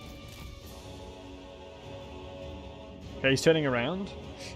Okay, lock it in. Lock it in, boys. Lock it in. Lock it in. Right, how do we do this one? How do we do this? How do we do this? How do we do this? How do we cheese the AI enough to do what we need them to do? Homage. Who are you firing at? You shabbies? That's not ideal. KBH. I need the spells for the Ironbreakers as well. Like, I'm not gonna lie. I can't really walk in towards the Quarrelers because they'll crush me. Wait, the mining blasting charges... Wait, do we wrap around them now? Wait, hold on. Do we take advantage of the situation? They're staggered like crazy. Guys, do we do it? Do we send it on them? I think we send it. Are you guys silly? I'm still going to send it. Yeah, aggressive positioning now. ASAP, aggressive positioning. Aggressive positioning, boys. Commence the deployment. Commence aggressive deployment.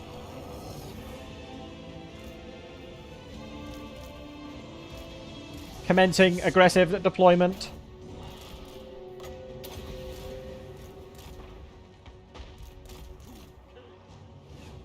Okay. Good hit. Lock it in, boys. Lock it in. Lock it in, boys. Lock it in. We've got some mobility here as well. Let's get one volley in and get back because we got the movement.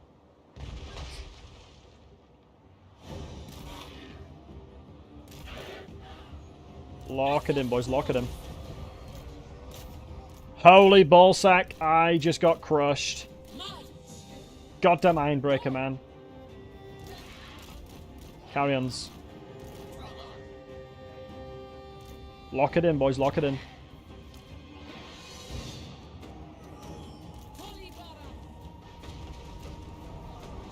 Wait, have they dropped it? Oh my god, they've dropped the weapon. They've dropped the good throwers. Hold on, hold on. Pause, pause, pause, pause, pause, pause, pause.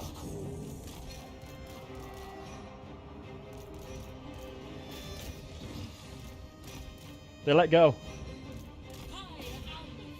See if I can get a cheeky little cycle charge in here. Big damage. Yeah, they let go, they let go, they let go. What's the biggest unit? What's the target unit? Ironbreakers, I guess? Dog crap. Khalida, you are terrible. Khalida, you suck. Blasting charges need to die. Our army's spread out too thin.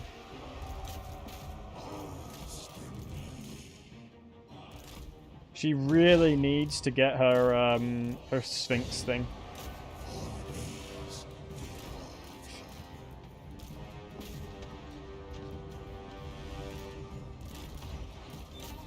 Like in isolation, I think the Carrions will do a great job here.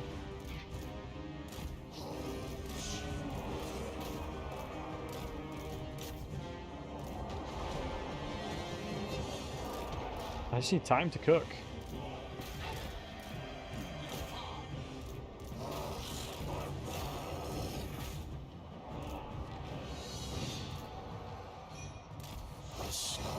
We're delaying. Oh my god, Wrath of Ruin just absolutely dumps at me.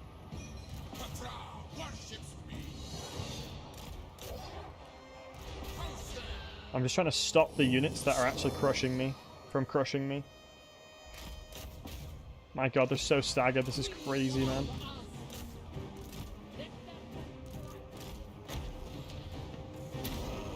These guys should kill him pretty damn easily, I'm hoping.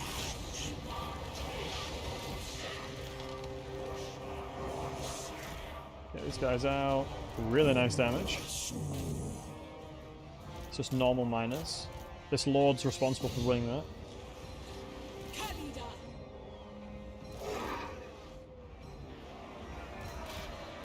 No, please don't hit me with the bug.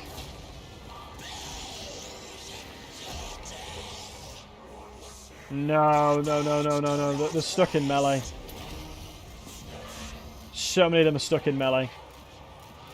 Please get out. Please get out. You have to kill the quarrelers. Oh, shoot. There's quarrelers over here as well. Queen Khalida.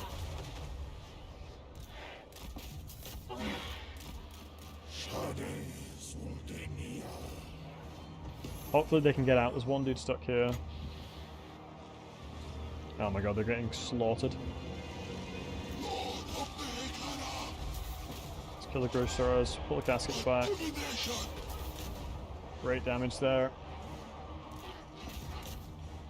High Queen Khalida. Yeah, the vibe was not to put him on the mount. We needed him off the mount.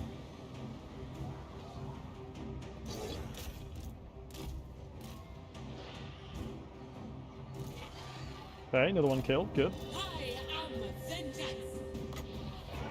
A lot of the rest of the units are coming in now.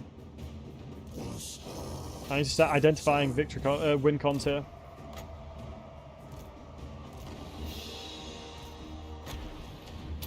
Spamming spells out is one of them.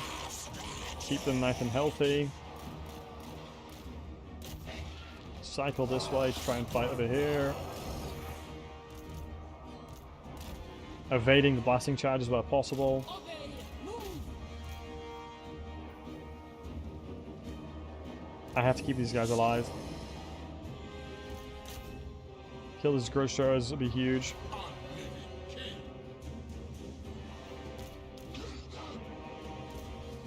So be it. I think it's you, Shabby, someone over there. Has to be.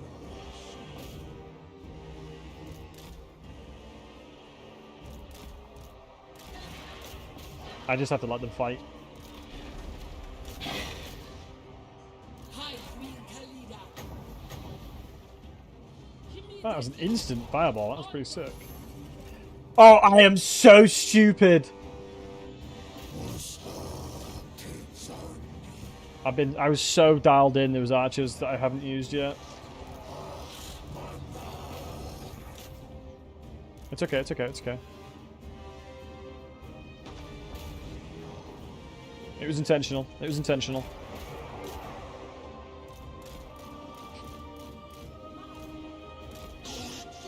I just gotta keep ignoring Thorek if I can.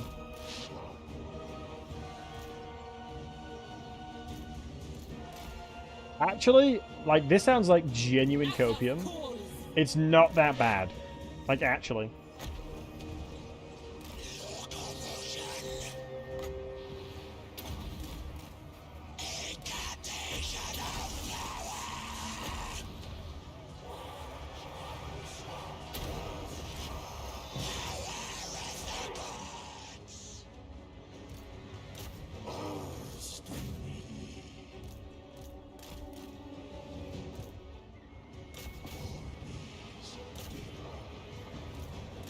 What would be bad is if my mage dies.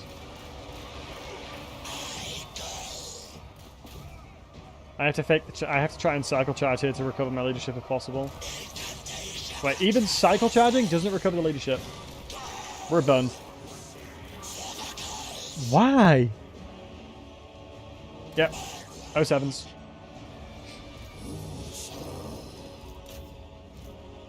This is so winnable. This is so winnable. I misplayed it so hard.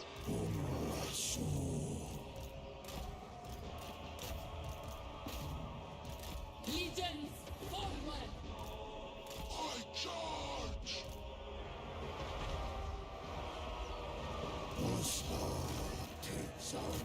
I can't believe I forgot my archers. I was just too busy with everything else. But yeah, I think it was the right play in that shooting things that are not good, it's worth preserving ammo. But in this situation, like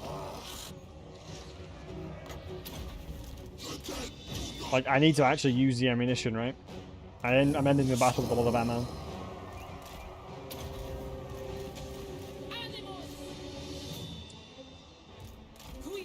God, if I didn't misplay, this is winnable. What a shame.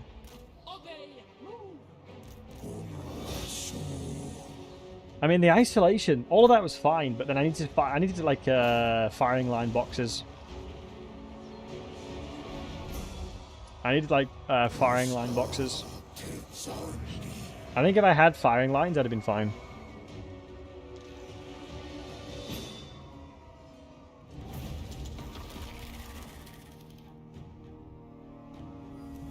Weapons and miners, they work, Lynn, yep. You use the Settlement Lord and the Tomb Kings. Give you -10 leadership. That is only applicable to your own army. When the Lord dies, it's only applicable to that army. I wouldn't worry. It segregates the leadership. Alright, do me a favor, boys. Type 1 in the chat if we try it again. Do we try it again? Type 1 in the chat for me, homies. Do we try it again? Type 1 in the chat. Type 2 if we don't. Type 2 in the chat if we don't try it again. Type 1 if we try it again. I think I can win it if I play it right. I actually think I can win this if I play it correctly. I misplayed a lot. Like, I'll put my hand up and say I misplayed that. I'll be honest with you guys. I let the side down there massively. I forgot about my archers. Because what I'll do. Let me take you through my the why I did what I did. And like what my logic behind what I was trying to do there was. So, logic of what I was trying to achieve is with the way that the battlefield was deployed, like obviously it started off by putting like both my armors on this side. I deployed bottom right because then when the AI does this, it completely forces them to walk over here because the AI has to attack something. When that happened, we redeployed the army here until we actually got visibility. Once we got visibility, we knew they deployed and they moved all the way over here. With that information, we redeployed the army here and then tried to set up a bit of formation. One of the things I did badly, I identified correctly in that a lot of the units were still over here. I think like 5 units was moved away. Chasing 1 spearman, by the way. And in that situation, what I needed to do is set up my archer line and my melee line to fight in consolidation. The problem I had, I went way too far. I went way too wide. That was my my biggest problem was I was too wide. Because I can't consolidate like my attacking in multiple directions because I'm not strong enough. Like my pound-to-pound quality of units is not as good as theirs. That was the problem. Right, looks like the chat is well and truly keen for me to give it a go, so I will. I'll give it another go. I think we do give it another go, boys.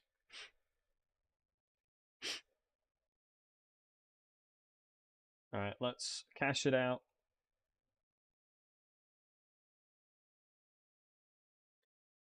That is a big fat cash out.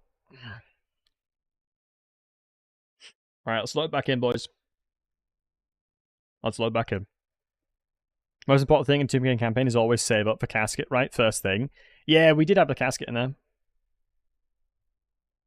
If it's a bug, I don't mind, but Settlement Lords really affect all units. Happened to me on, and to your sorcerer as well there. I'm certain it doesn't. It may be specific to factions, though. It may be bespoke to certain factions, because I'm certain it doesn't work for all armies. Because that's the reason why quest battles, for example, in quest battle situations, if one of the army routes, not all of them do. And that's just the way the game works. Each individual army has its own kind of like bouncy powery in a lot of ways. We all learn from our mistakes. True. Alright, hold on. Let me check something with my partner.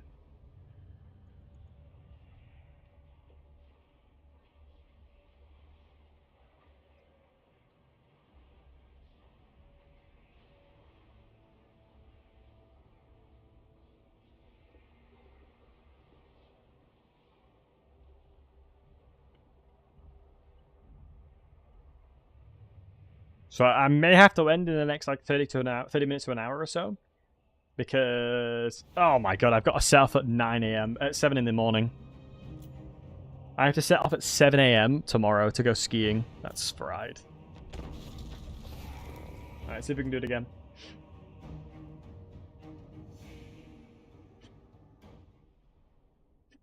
I'm off to go skiing all day tomorrow.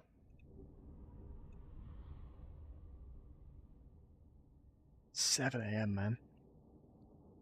Okay, let's see if we can do the same thing.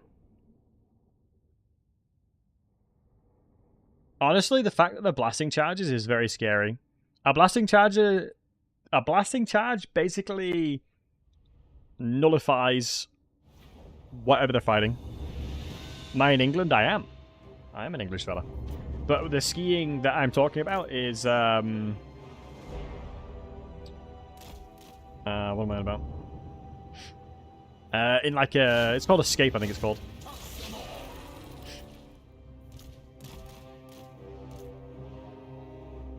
Right, let's see if we can get the same situation going. Because this was the right play. I'm pretty sure this is the right play. But everything else after what I did here was the wrong play. Yeah, they are walking over. Yeah, they are walking over, so...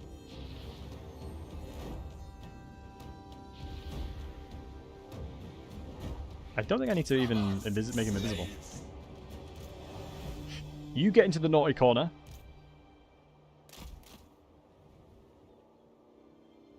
You're in the naughty corner. We really need to kill the grudge throwers down.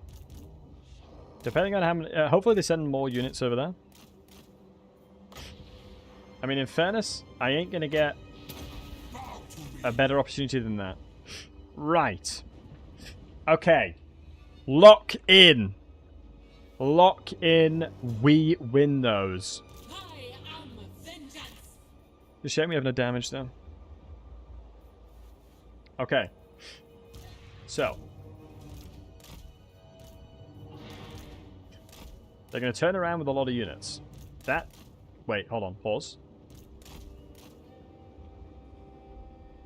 Wait, pause. Dude. Oh, we messed up. Hide me, Khalida. We messed up. None of them are distracted by the unit over here.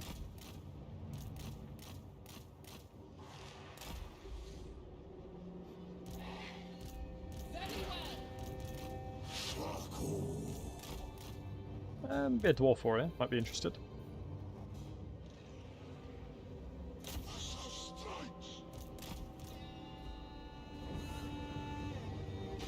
One cheeky little volley from the casket. Move. We missed. We're fried.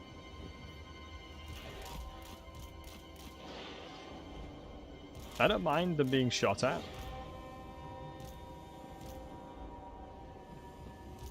Hide me, Khalida.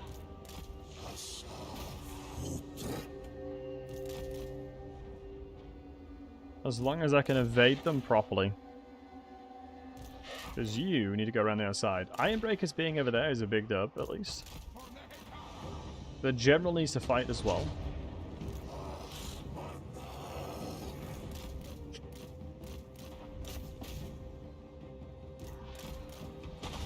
Flanking all the way around. Okay, we've caught a couple stragglers over here as well. Big dub. Oh my god, I'm an idiot. I forgot moving with the shabbies. Battlesey, lock in! Let's get him off a bit. Having to do too much, man.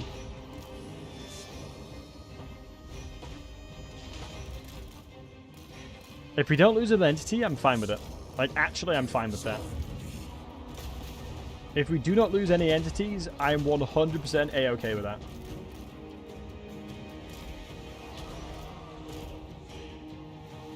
Because they will heal up naturally because of the Realm of Souls and everything.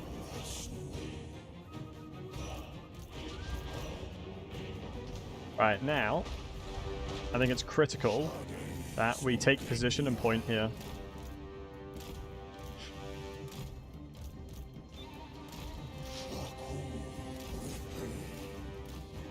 And actually get my archers in position.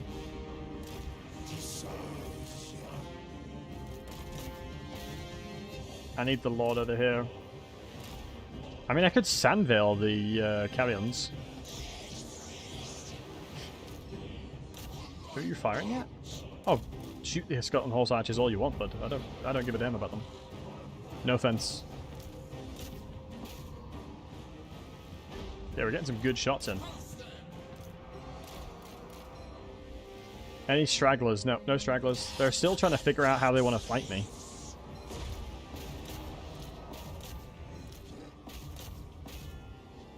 Yep, you can fire at the skeleton horse archers all you want, bud.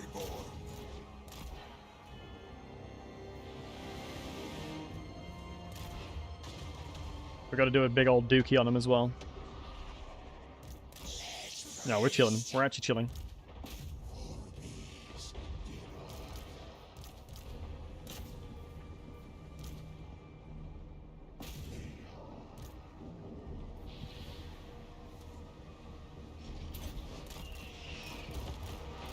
Yep. Now we give them Sandvale and get them to flee.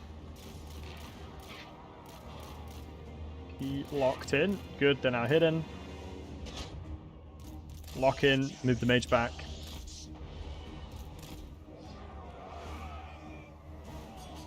They're still in the grudge show, we gotta lock in.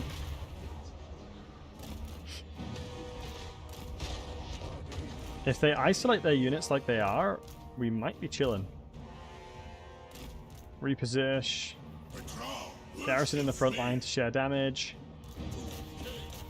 Come on, take him out.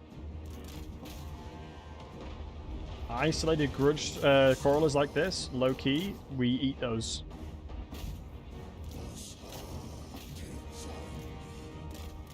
Low key, we eat those.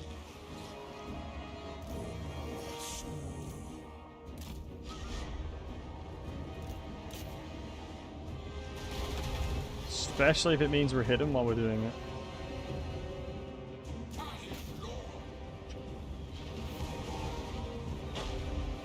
Great hit there. I'm still a little concerned that we're really close.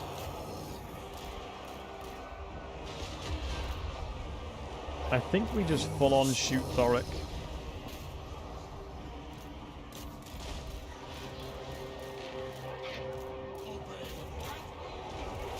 Get the Karens out. General's done a good job holding the line a little bit here, but we gotta pull back.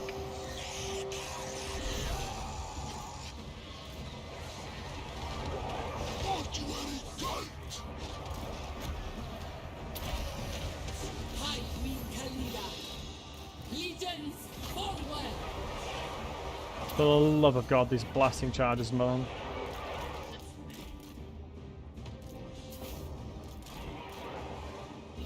Around.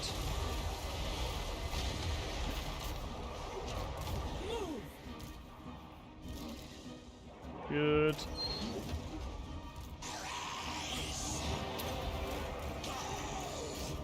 Should be good. We'll at least get a lot of armor reductions. Obey. Move.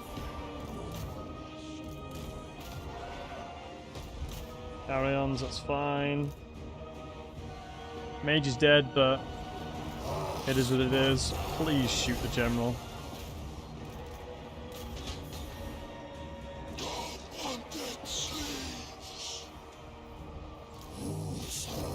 I don't know what I need to do here now.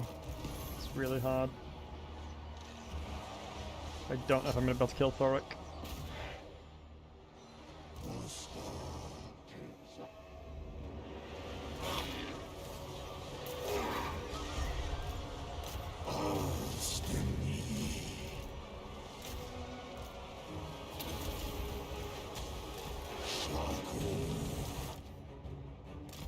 We'll test out the general thing as well, at least.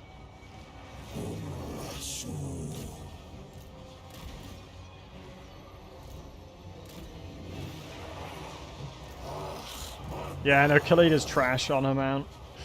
Like, I cannot have her on this mount. Oh yeah, it does, you're right. Lord recently died. Animus. It's bugged then. That's not unexpected behavior. When you're right, you're right. These blasting charges, brother.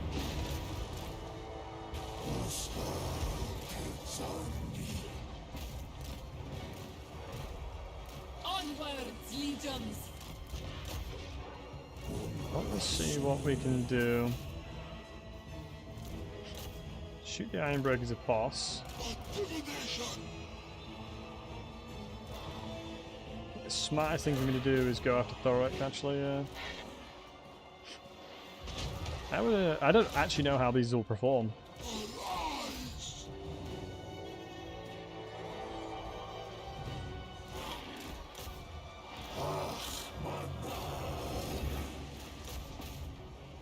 Yeah, 100% this is winnable, it's just I'm not playing it well enough.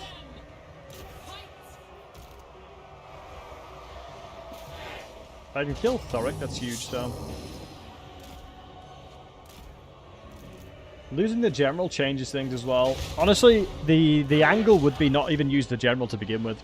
Like, actually. Because there's no way, not much I can do versus him. You should be great versus Lead Belchers. Oh, Lead Belchers are better by a long way. I actually think Khalida on a mount, terrible. The general being the other guy makes it even harder as well. But no, I'll live with what I've done here. That's fine. Is it a big mount? The Scribble? Yes, it is. That's the only real mount that's super useful. You can see we hopefully destroyed the Quarrelers. That'd be a really annoying unit to deal with. Ideally, we'd have killed the Grudge Throwers as well. If we did, then obviously we'd have been in a lot better situation to refight them. Because the rest of the units are not a problem. Quarrelers and their Grudge Thrower is the problem. In a siege situation, I think we should be okay.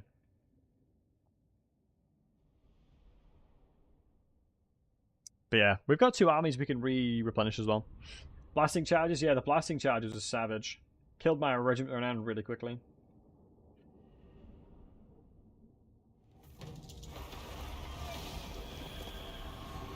Yeah, Ultimate Crisis makes it so much harder. Wait, why didn't he take Maharak? Wait, we bought time. We bought time. Unironically, that was the best thing I could have done then. I lost my mage, but that mage sucked anyway. Maybe use Weakened Garrison to take massive blasting charges. Big Owlets, that would be a good idea as well. I think there's so many weird and wonderful ways that I could have done that. And I definitely misplayed. But there's just so much to account for. So much to account for, it's crazy.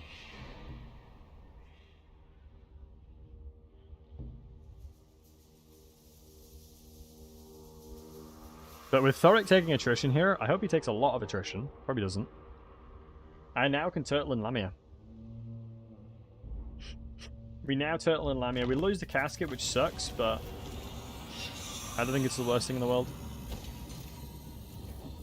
Because we get you. 4 turns, we get Khalida back. Wrathful I don't hate, because it's going to be good at killing dwarves. Quadruple Archer, 2 of you as well. And then Global Recruit Spearman.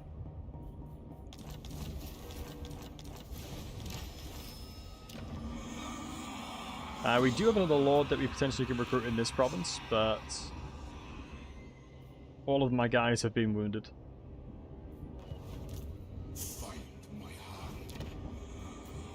Yeah.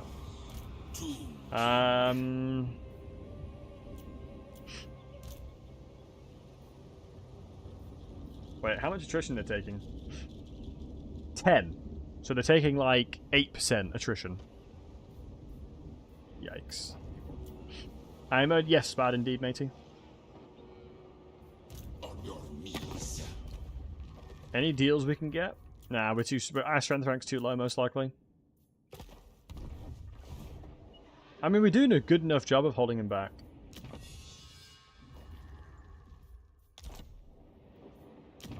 Lose the battle I did. Thorek has to take Maharak, which gives us time. Lamia's going to get a garrison in it. It's going to be the great... We're going to hold out with Ushabis here. I'm going to recruit as many Ushabis as I can and hold the line in Lamia. Thorek's lost all of his Quarrelers as well, so he won't have access to recruit them over here.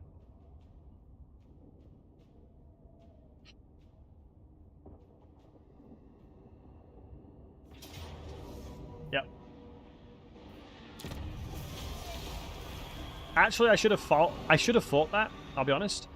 To try and kill his Grudge Thrower.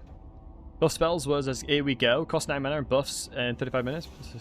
Isn't it that worth it? Yes, Linar, it is. It's actually a good spell. Especially in combination of the Wa. Incredible fight. Much love to you. Depending on where you are in England, mate, you might not be going anywhere. It's snowing in Kent. Oh, is it? No, it's like an actual place that has snow that they, I guess, put down themselves. It's like fake. But I'm looking forward to skiing. Should be good fun. Should be good fun. But now we know Khalida should not be on a chariot, at least. And let's get Yushabi in there and the Tomb Guard.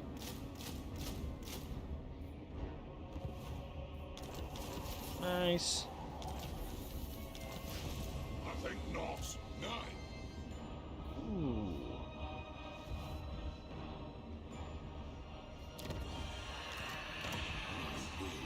Be done. What's in here? Oh, it's Clan Moors. Ah, damn Clan Moors.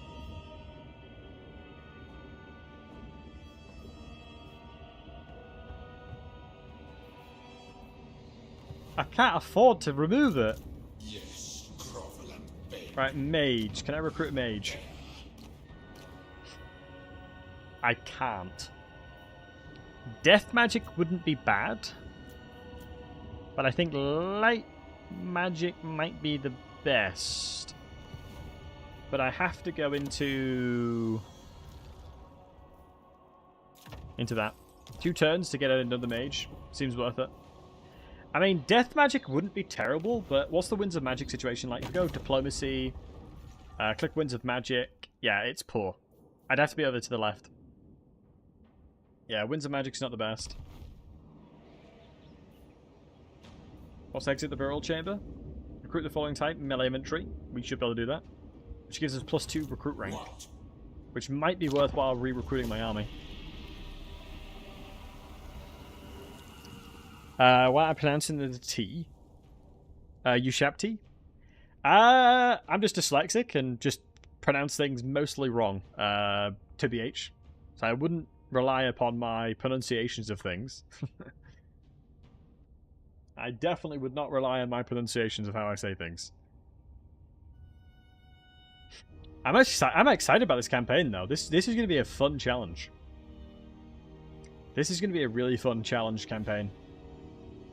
We're going to have to deal with the tide of Thorek. I'm excited about it. I am excited about it. I do think that I misplayed the early game, though. Going straight for Lamia does actually seem the most effective, because anytime you have to waste time, it's not ideal. If I had Khalida on her mount, she solos Thorek, I'm pretty sure. Imagine 2 more until Crisis. If it didn't spawn turn 10, I'd be fine. I'd be fine. I beg you, say everything wrong to wind him up. Bet. I mean, the ironic thing there is, matey, I'll do it unintentionally. I'll be doing it unintentionally anyway. Alright, let's trade this settlement over, because there's not really much I can do with it now. 3.1k, love that. Like, you think I'll be doing it on purpose, but I won't. That's not my... Wait, I can destroy the Undercity? It's not my settlement anymore. I don't care about that. You destroy it. You destroy it. That's not my job anymore. Like, what the hell? We get rid of these guys. I think the smartest thing for me to do is to spend all these guys, re-recruit them at 2 ranks. Re-recruit them with additional 2 ranks. 100%.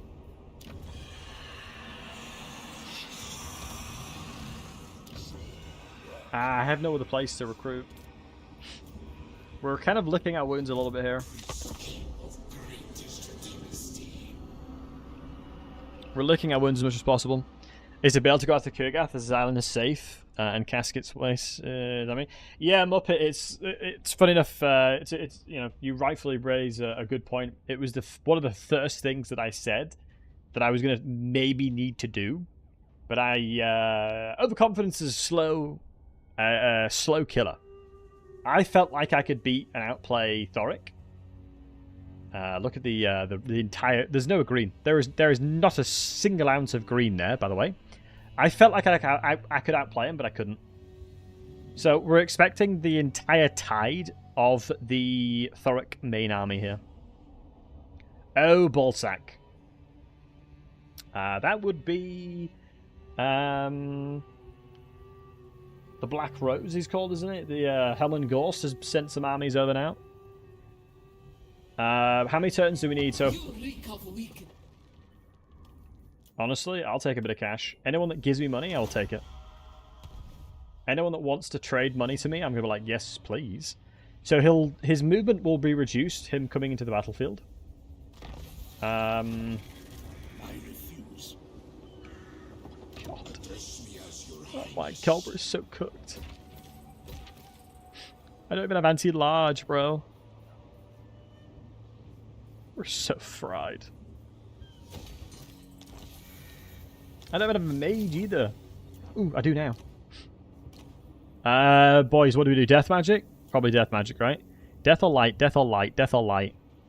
I think light is better armor piercing. Yeah, I think light. Honestly, low-key. Yeah, tough. Can you get a good... yeah, it's just a steed. Death light sucks with my playstyle. What do you mean? Any playstyle is my playstyle. We're a gamer. Do not mistake me for the fool. Yo, Lamia's garrison should actually be good now. Yep. We can do this in 6 turns, but I need money to do it. Okay, so Helman Gorse has sent armies over. Hopefully he walks up here. What else can I slap into here? We do need this eventually as well. Right. Everybody is starting to delve upon us like the tide armies. What can a man do against such reckless hate? Let's see how we handle it.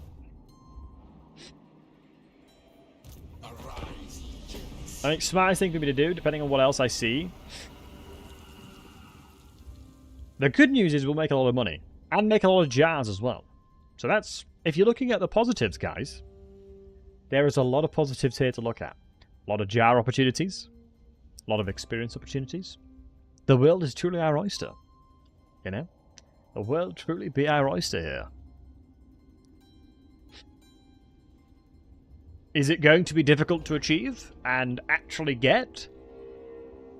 Yeah, absolutely. Hey, Cloudy. Good luck with Khalida. Thank you, buddy. Cloudy, we had a turn 10 ultimate crisis. You declared on everybody, I reckon. This campaign ain't that hard. Chocolate Rain, really? Right, gamers. Right, gamers in the chat assemble. Who is the hardest campaign? Come on. Come closer. Come closer. Who is the hardest campaign in your eyes? Put it in the chat. Let's have a look. Let's analyze it together. Put it in the chat. Okay, random declare war by Dusty. Screw you. Who is the hardest legendary lord in the game? Who is the hardest legendary lord in the game? Leadership? Oh my god. Winner's queue. Wait, where did he go? I'll replace you now. Wait, wouldn't I, instead of replacing, because don't you have a good trait? Does this guy have a good trait? He's got Wrathful. It's not that good. Alright, Khalida's back in action. Khalida, get off that chariot. It sucks. My god. The goddess Okay. wills it. We begin. Fully Any? balanced. No, Leviathan. You're better than you give yourself credit for, my friend. Alright, Discipline's going to be good in combination with the red skill tree boss. Replace you. Mage goes in. Only challenge with it is the Shem's Burning Gaze is actually going to be really good at killing units. Other and us. Am I delusional enough to think I can beat Thorek here? Move, Holibaras. I honestly think I am delusional enough to try and go for this. Under the sands. Delusion is important. Delusion or confidence is important. You need to delude yourself into thinking some of these are winnable. Because when you send it, you either win or you lose. It's a 50-50. It's a 50-50. Right? It's just a 50-50 if you think about it properly. I'm going to beat him or I'm going to lose. And I like those odds. With how behind I am, I like those odds. Come then, messenger. Right, so we did put diplomacy on the rest of them, so I don't mind cheesing a little bit. I don't mind cheesing a little bit here.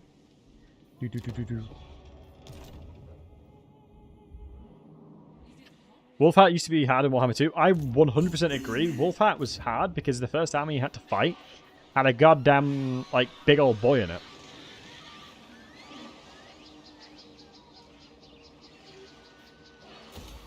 Let's get this Tomb Scorpion in there. We're actually getting to the point where we're getting some good units in here. We need to hold the line in Lamia. Focus. Danny has a rough start, but absolutely owns past 25. I'd agree. I think one of the biggest challenges that I think with Khalida is that she doesn't have the ability to snowball very quickly to the mid-game. Imrik's good after turn 30. I would say, I agree in that Imrik has difficulties early on, but he becomes such a Giga Chad. But Imrik himself kills everything. What about Crone? She is surrounded by chaos. Yeah, but she loves it though. Because of her army she can spawn as well. Managed to get a Necromancer, you can increase the construct limit. That is true. Yeah, that is true, but getting to that point is going to be tough. Daniel, Overlord. Daniel is Demons of Chaos. Is a changeling possible to kill with his Undercities and army invisibly in his own province? Cloudy, yes, correct. Or it's very hard to find him. Kugath is hard. With them taking away the Mortis engine from Ghost, it makes it it's a lot more friendly. But in the new Wurzag or starting position, I prefer it.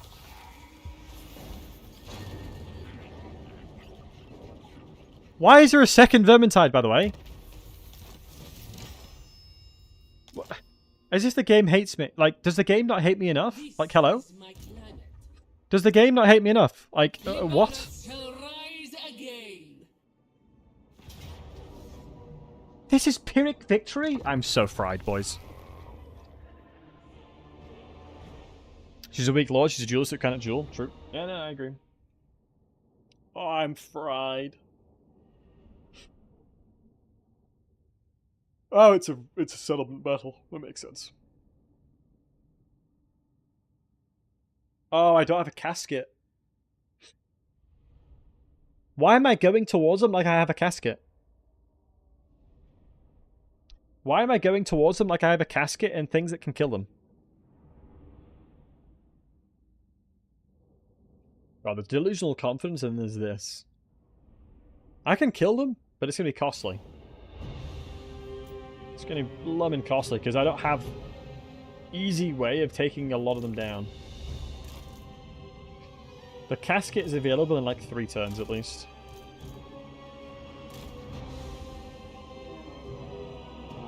Best chances an Iron Man with max AI stats up to Crisis Team 10. Yes, bad, that's what we're doing, basically the same. We are basically doing literally exactly what you've described there.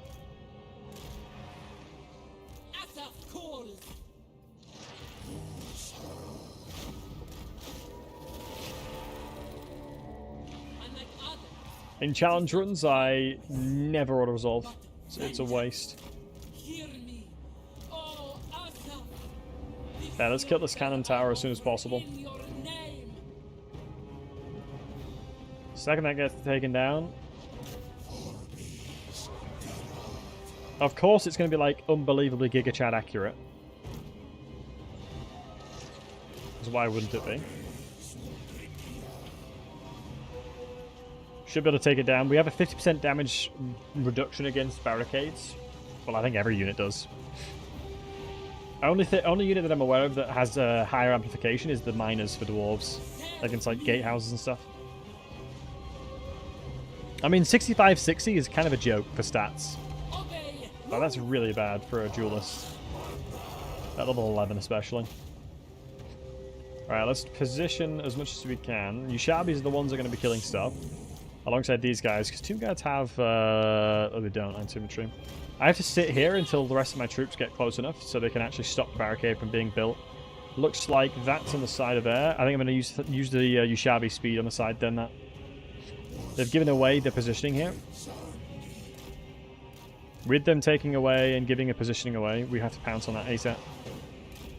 I gotta be careful that there's... they may not be alone, but hopefully they will be.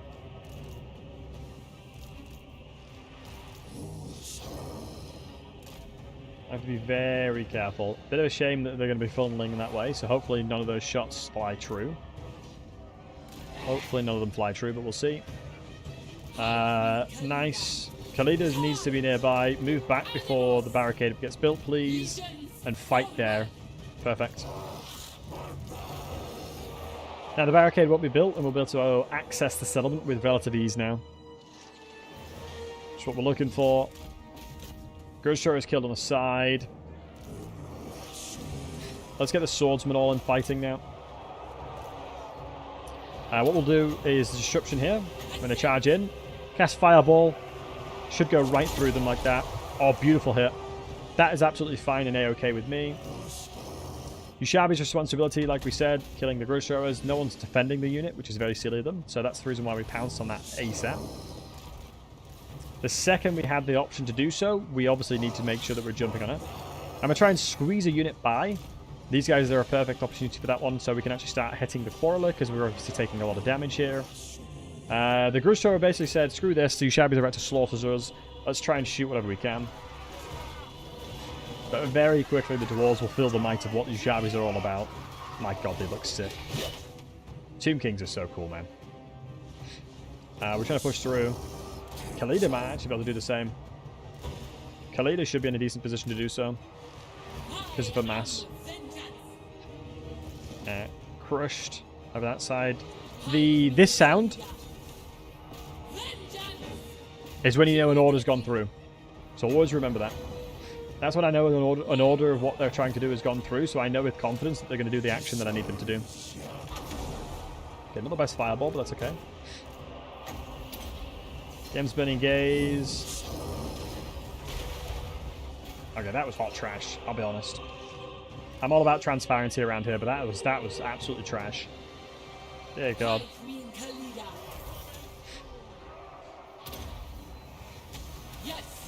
Like, transparency is key, but my god, that was just depressing. Oh, nice. This is actually perfect. Best case scenario. If they stagger Dwarf Warriors into me, because these Yushabis will absolutely eat them for breakfast. Only 16 charge bonus, so I don't mind bracing into them. Yeah, Chocolate Rain, much love, man. Thanks for the 100 biddies. Chocolate Rain 4, you cheered. X100. I have a question. I played a lot with mods and later cheats solo, but I have a difficulty playing vanilla. Without tools to help me. Do you have any tips to deconstruct my bad habits? Find a campaign you love. Sometimes when you're obviously doing cheats and stuff like that, it's because you want to accelerate to a certain point, and like skip certain steps in some ways. Find a campaign you truly love. And campaigns that I really enjoy playing. I love the Dwarves. I love Greenskins. Empire, you never can go wrong. It depends on the DLC you have as well. Sometimes the game can really require certain DLCs. Like Skaven, for example. If you don't have DLC and you play Skaven, it's a different game. You are literally playing a different game. Like, I'm not even kidding either. Try the Tomb King expanded mod. I haven't, but I watched Fred play it and it looked good. Play Skull Ticket feels like cheating? Yeah, true. It is kind of nutty, right? It is kind of nutty. But yeah, we're going through the blob here, which is absolutely a-okay. I don't mind at all. I would love for me to be able to defend the Yushabis, but I think they may win those. Bonuses inventory of 12. They might win that. So let's just pray that they do. Let's get the shots off.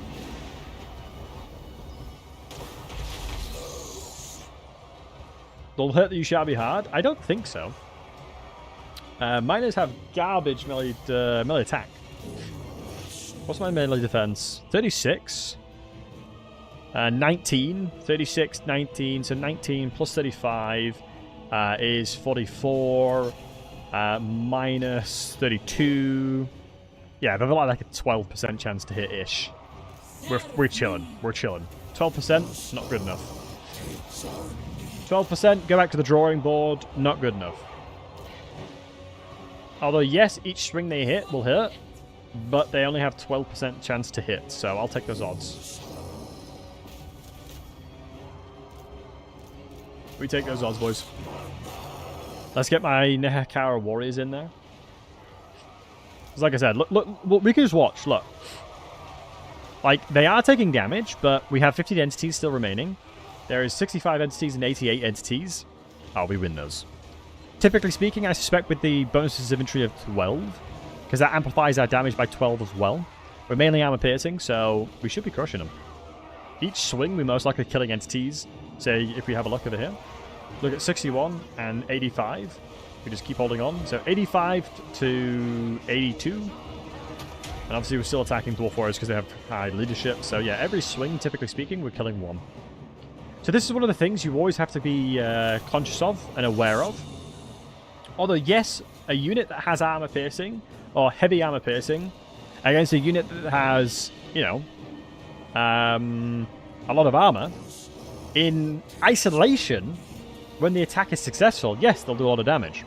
But you always have to remember, what is the percentage chance? Like I said, I was confident these guys were going to win. And they are winning. They will win that. You've always got to keep in mind that the odds, you have to know the odds. Okay, I'm going to turn around here. I don't think it's worth me chasing that way. I think the shield unit can, but the Nehekara warriors should not be. Well, these are tomb guards. I probably shouldn't, because look at my stat line already. Look at how bad my stat is because of the fact that I'm getting tired.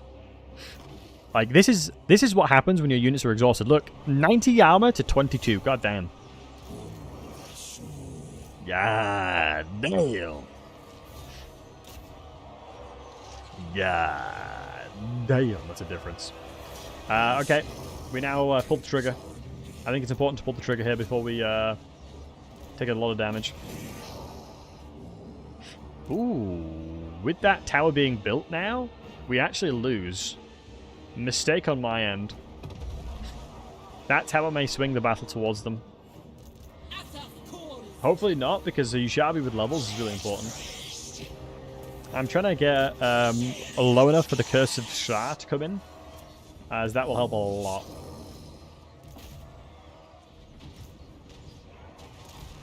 I want to try and move where my shields are constantly facing towards the Quarrelers here. Because if my shields are facing towards the Quarrelers, it means that we're blocking a significant chunk of the ranged. Which is, what is it? It's 55%. Ah, bugger. Yeah, we may lose now. That tower coming in clutch. Now it's important we turn around. Yeah, Khalida is not... Oh my god, I'm stupid.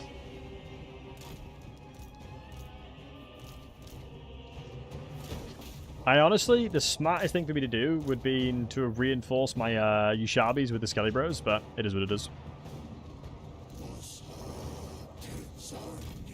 Have you ever made a facing movement command ability? Like Shield Wall and Attila and stuff like that. Certainly is that. Or certainly functions like that.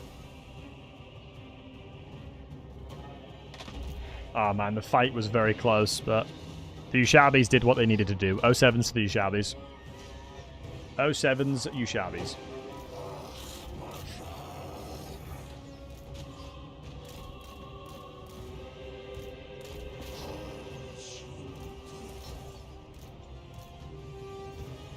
We can tell the wall position taking a move. It does surprise me that a lot of these units are impacted by fatigue. I don't know how I feel about that. Would Skelly Bros get tired? I guess surely, right? Nice. This tower, taking these towers would be huge. Which means we should be moving all my units on this side now. Losing the Hekara Warriors doesn't matter too much, honestly. Low key. Won't matter too much.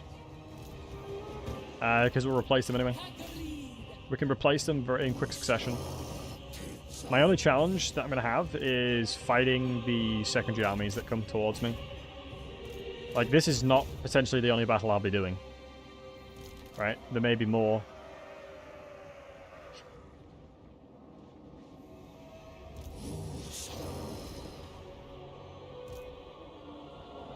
Yeah, we've got limited ammunition now.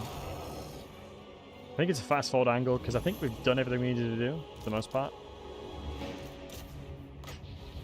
And let's summon the Ushabis over here angle just so we can kill the Quarrelers here. Wow, that balance of power swing. Getting the summoning, because summoned units give balance of power. Hopefully we can take a punishment from this fight, but I don't think we can. We definitely need the Ushabis in the army, or some variant of armor piercing. But if I'm not mistaken, this settlement is not in the province of Lamia. So I won't be able to recruit good units. We'll see, though. We'll see. Yo, Cloudy, much love to you, man. Thank you so much for the gifted membership. That's really kind of you, bud. Much love. Thank you so much, my man. I appreciate you. Skeletons getting tired. It is a weird one, because they are bound to the necromancer that summons them. It's the reason why the vampire counts skeletons all move at the same time. My queendom expands. Okay, so my understanding is that Bring me Neferata's head. I'm boned. This is forbidden. Do not betray your king. My understanding is that I'm absolutely boned. My throne's What the hell, man? I don't think I can get peace with them. No. Okay. Well, they're sending over really Giga Chad units now. I think the smartest thing for me to do is maybe respec Khalida, because I know she's dead. What? The asp. Like, there is no way I win this fight. Hero Titan, Casket, Catapults, Stalkers, Tomb Guard Halberds. attend your king, slave. Brother. This is a banger of a campaign. This is a banger of a campaign, folks. And I'm loving every second of it. We're all for it. We're all for pain. We're all for torture here. Sometimes it do be like that, but that's what it's all about, baby. That is what it's all about. Others wills it. But, that being said, thank you so goddamn much for watching. Much love. Thank you all for the follows, the gifted, the bits. If you want to support the content further, do check out Eskimish Mac Holy, or link in the description. We have been signed for a month with Holy, so any and all love of purchasing Holy products will massively help the content and the support of the channel, so we can do more cool things like we did with Legend, and like Akoi and Sotek and loads of other really cool creators. We did that because we could afford to pay the players due to the sponsorship. But if you want a cheaper and healthier alternative to energy drinks, check out Holy. They do a milkshake range, they do a hydration range, they do a lot of really cool stuff. So do go check out Holy. And yeah, much love to you guys. People have already picked it up and said some really great things about it. I wouldn't put my name behind them if I didn't believe in them. But yeah, thank you very much for watching, folks. We'll catch you soon again. Let me just find somebody for you guys to say hello to.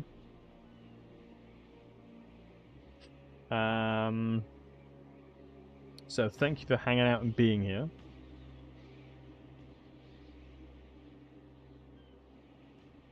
And if you let me know, and if you do pick up any of the Holy stuff, let me know and tell me how you enjoyed it. So, my boy Goon, PC Space Goon, we'll go raid him. I love Goon so much. Super lovely guy. Good night, good night, boys. Thank you for the stream. You're more than welcome. Thank you for hanging out, boys. Thank you for being here. Thank you for hanging out. You guys are incredible. You guys are amazing. Do not forget that. You're breathtaking. You're amazing. We shall be back, but at it better yet again soon. But take it easy. Goodbye for now. And Thank you for hanging out. I appreciate you. All the best, folks. Take care of yourselves. Stay awesome. And we'll be back most likely tomorrow. Bye-bye for now.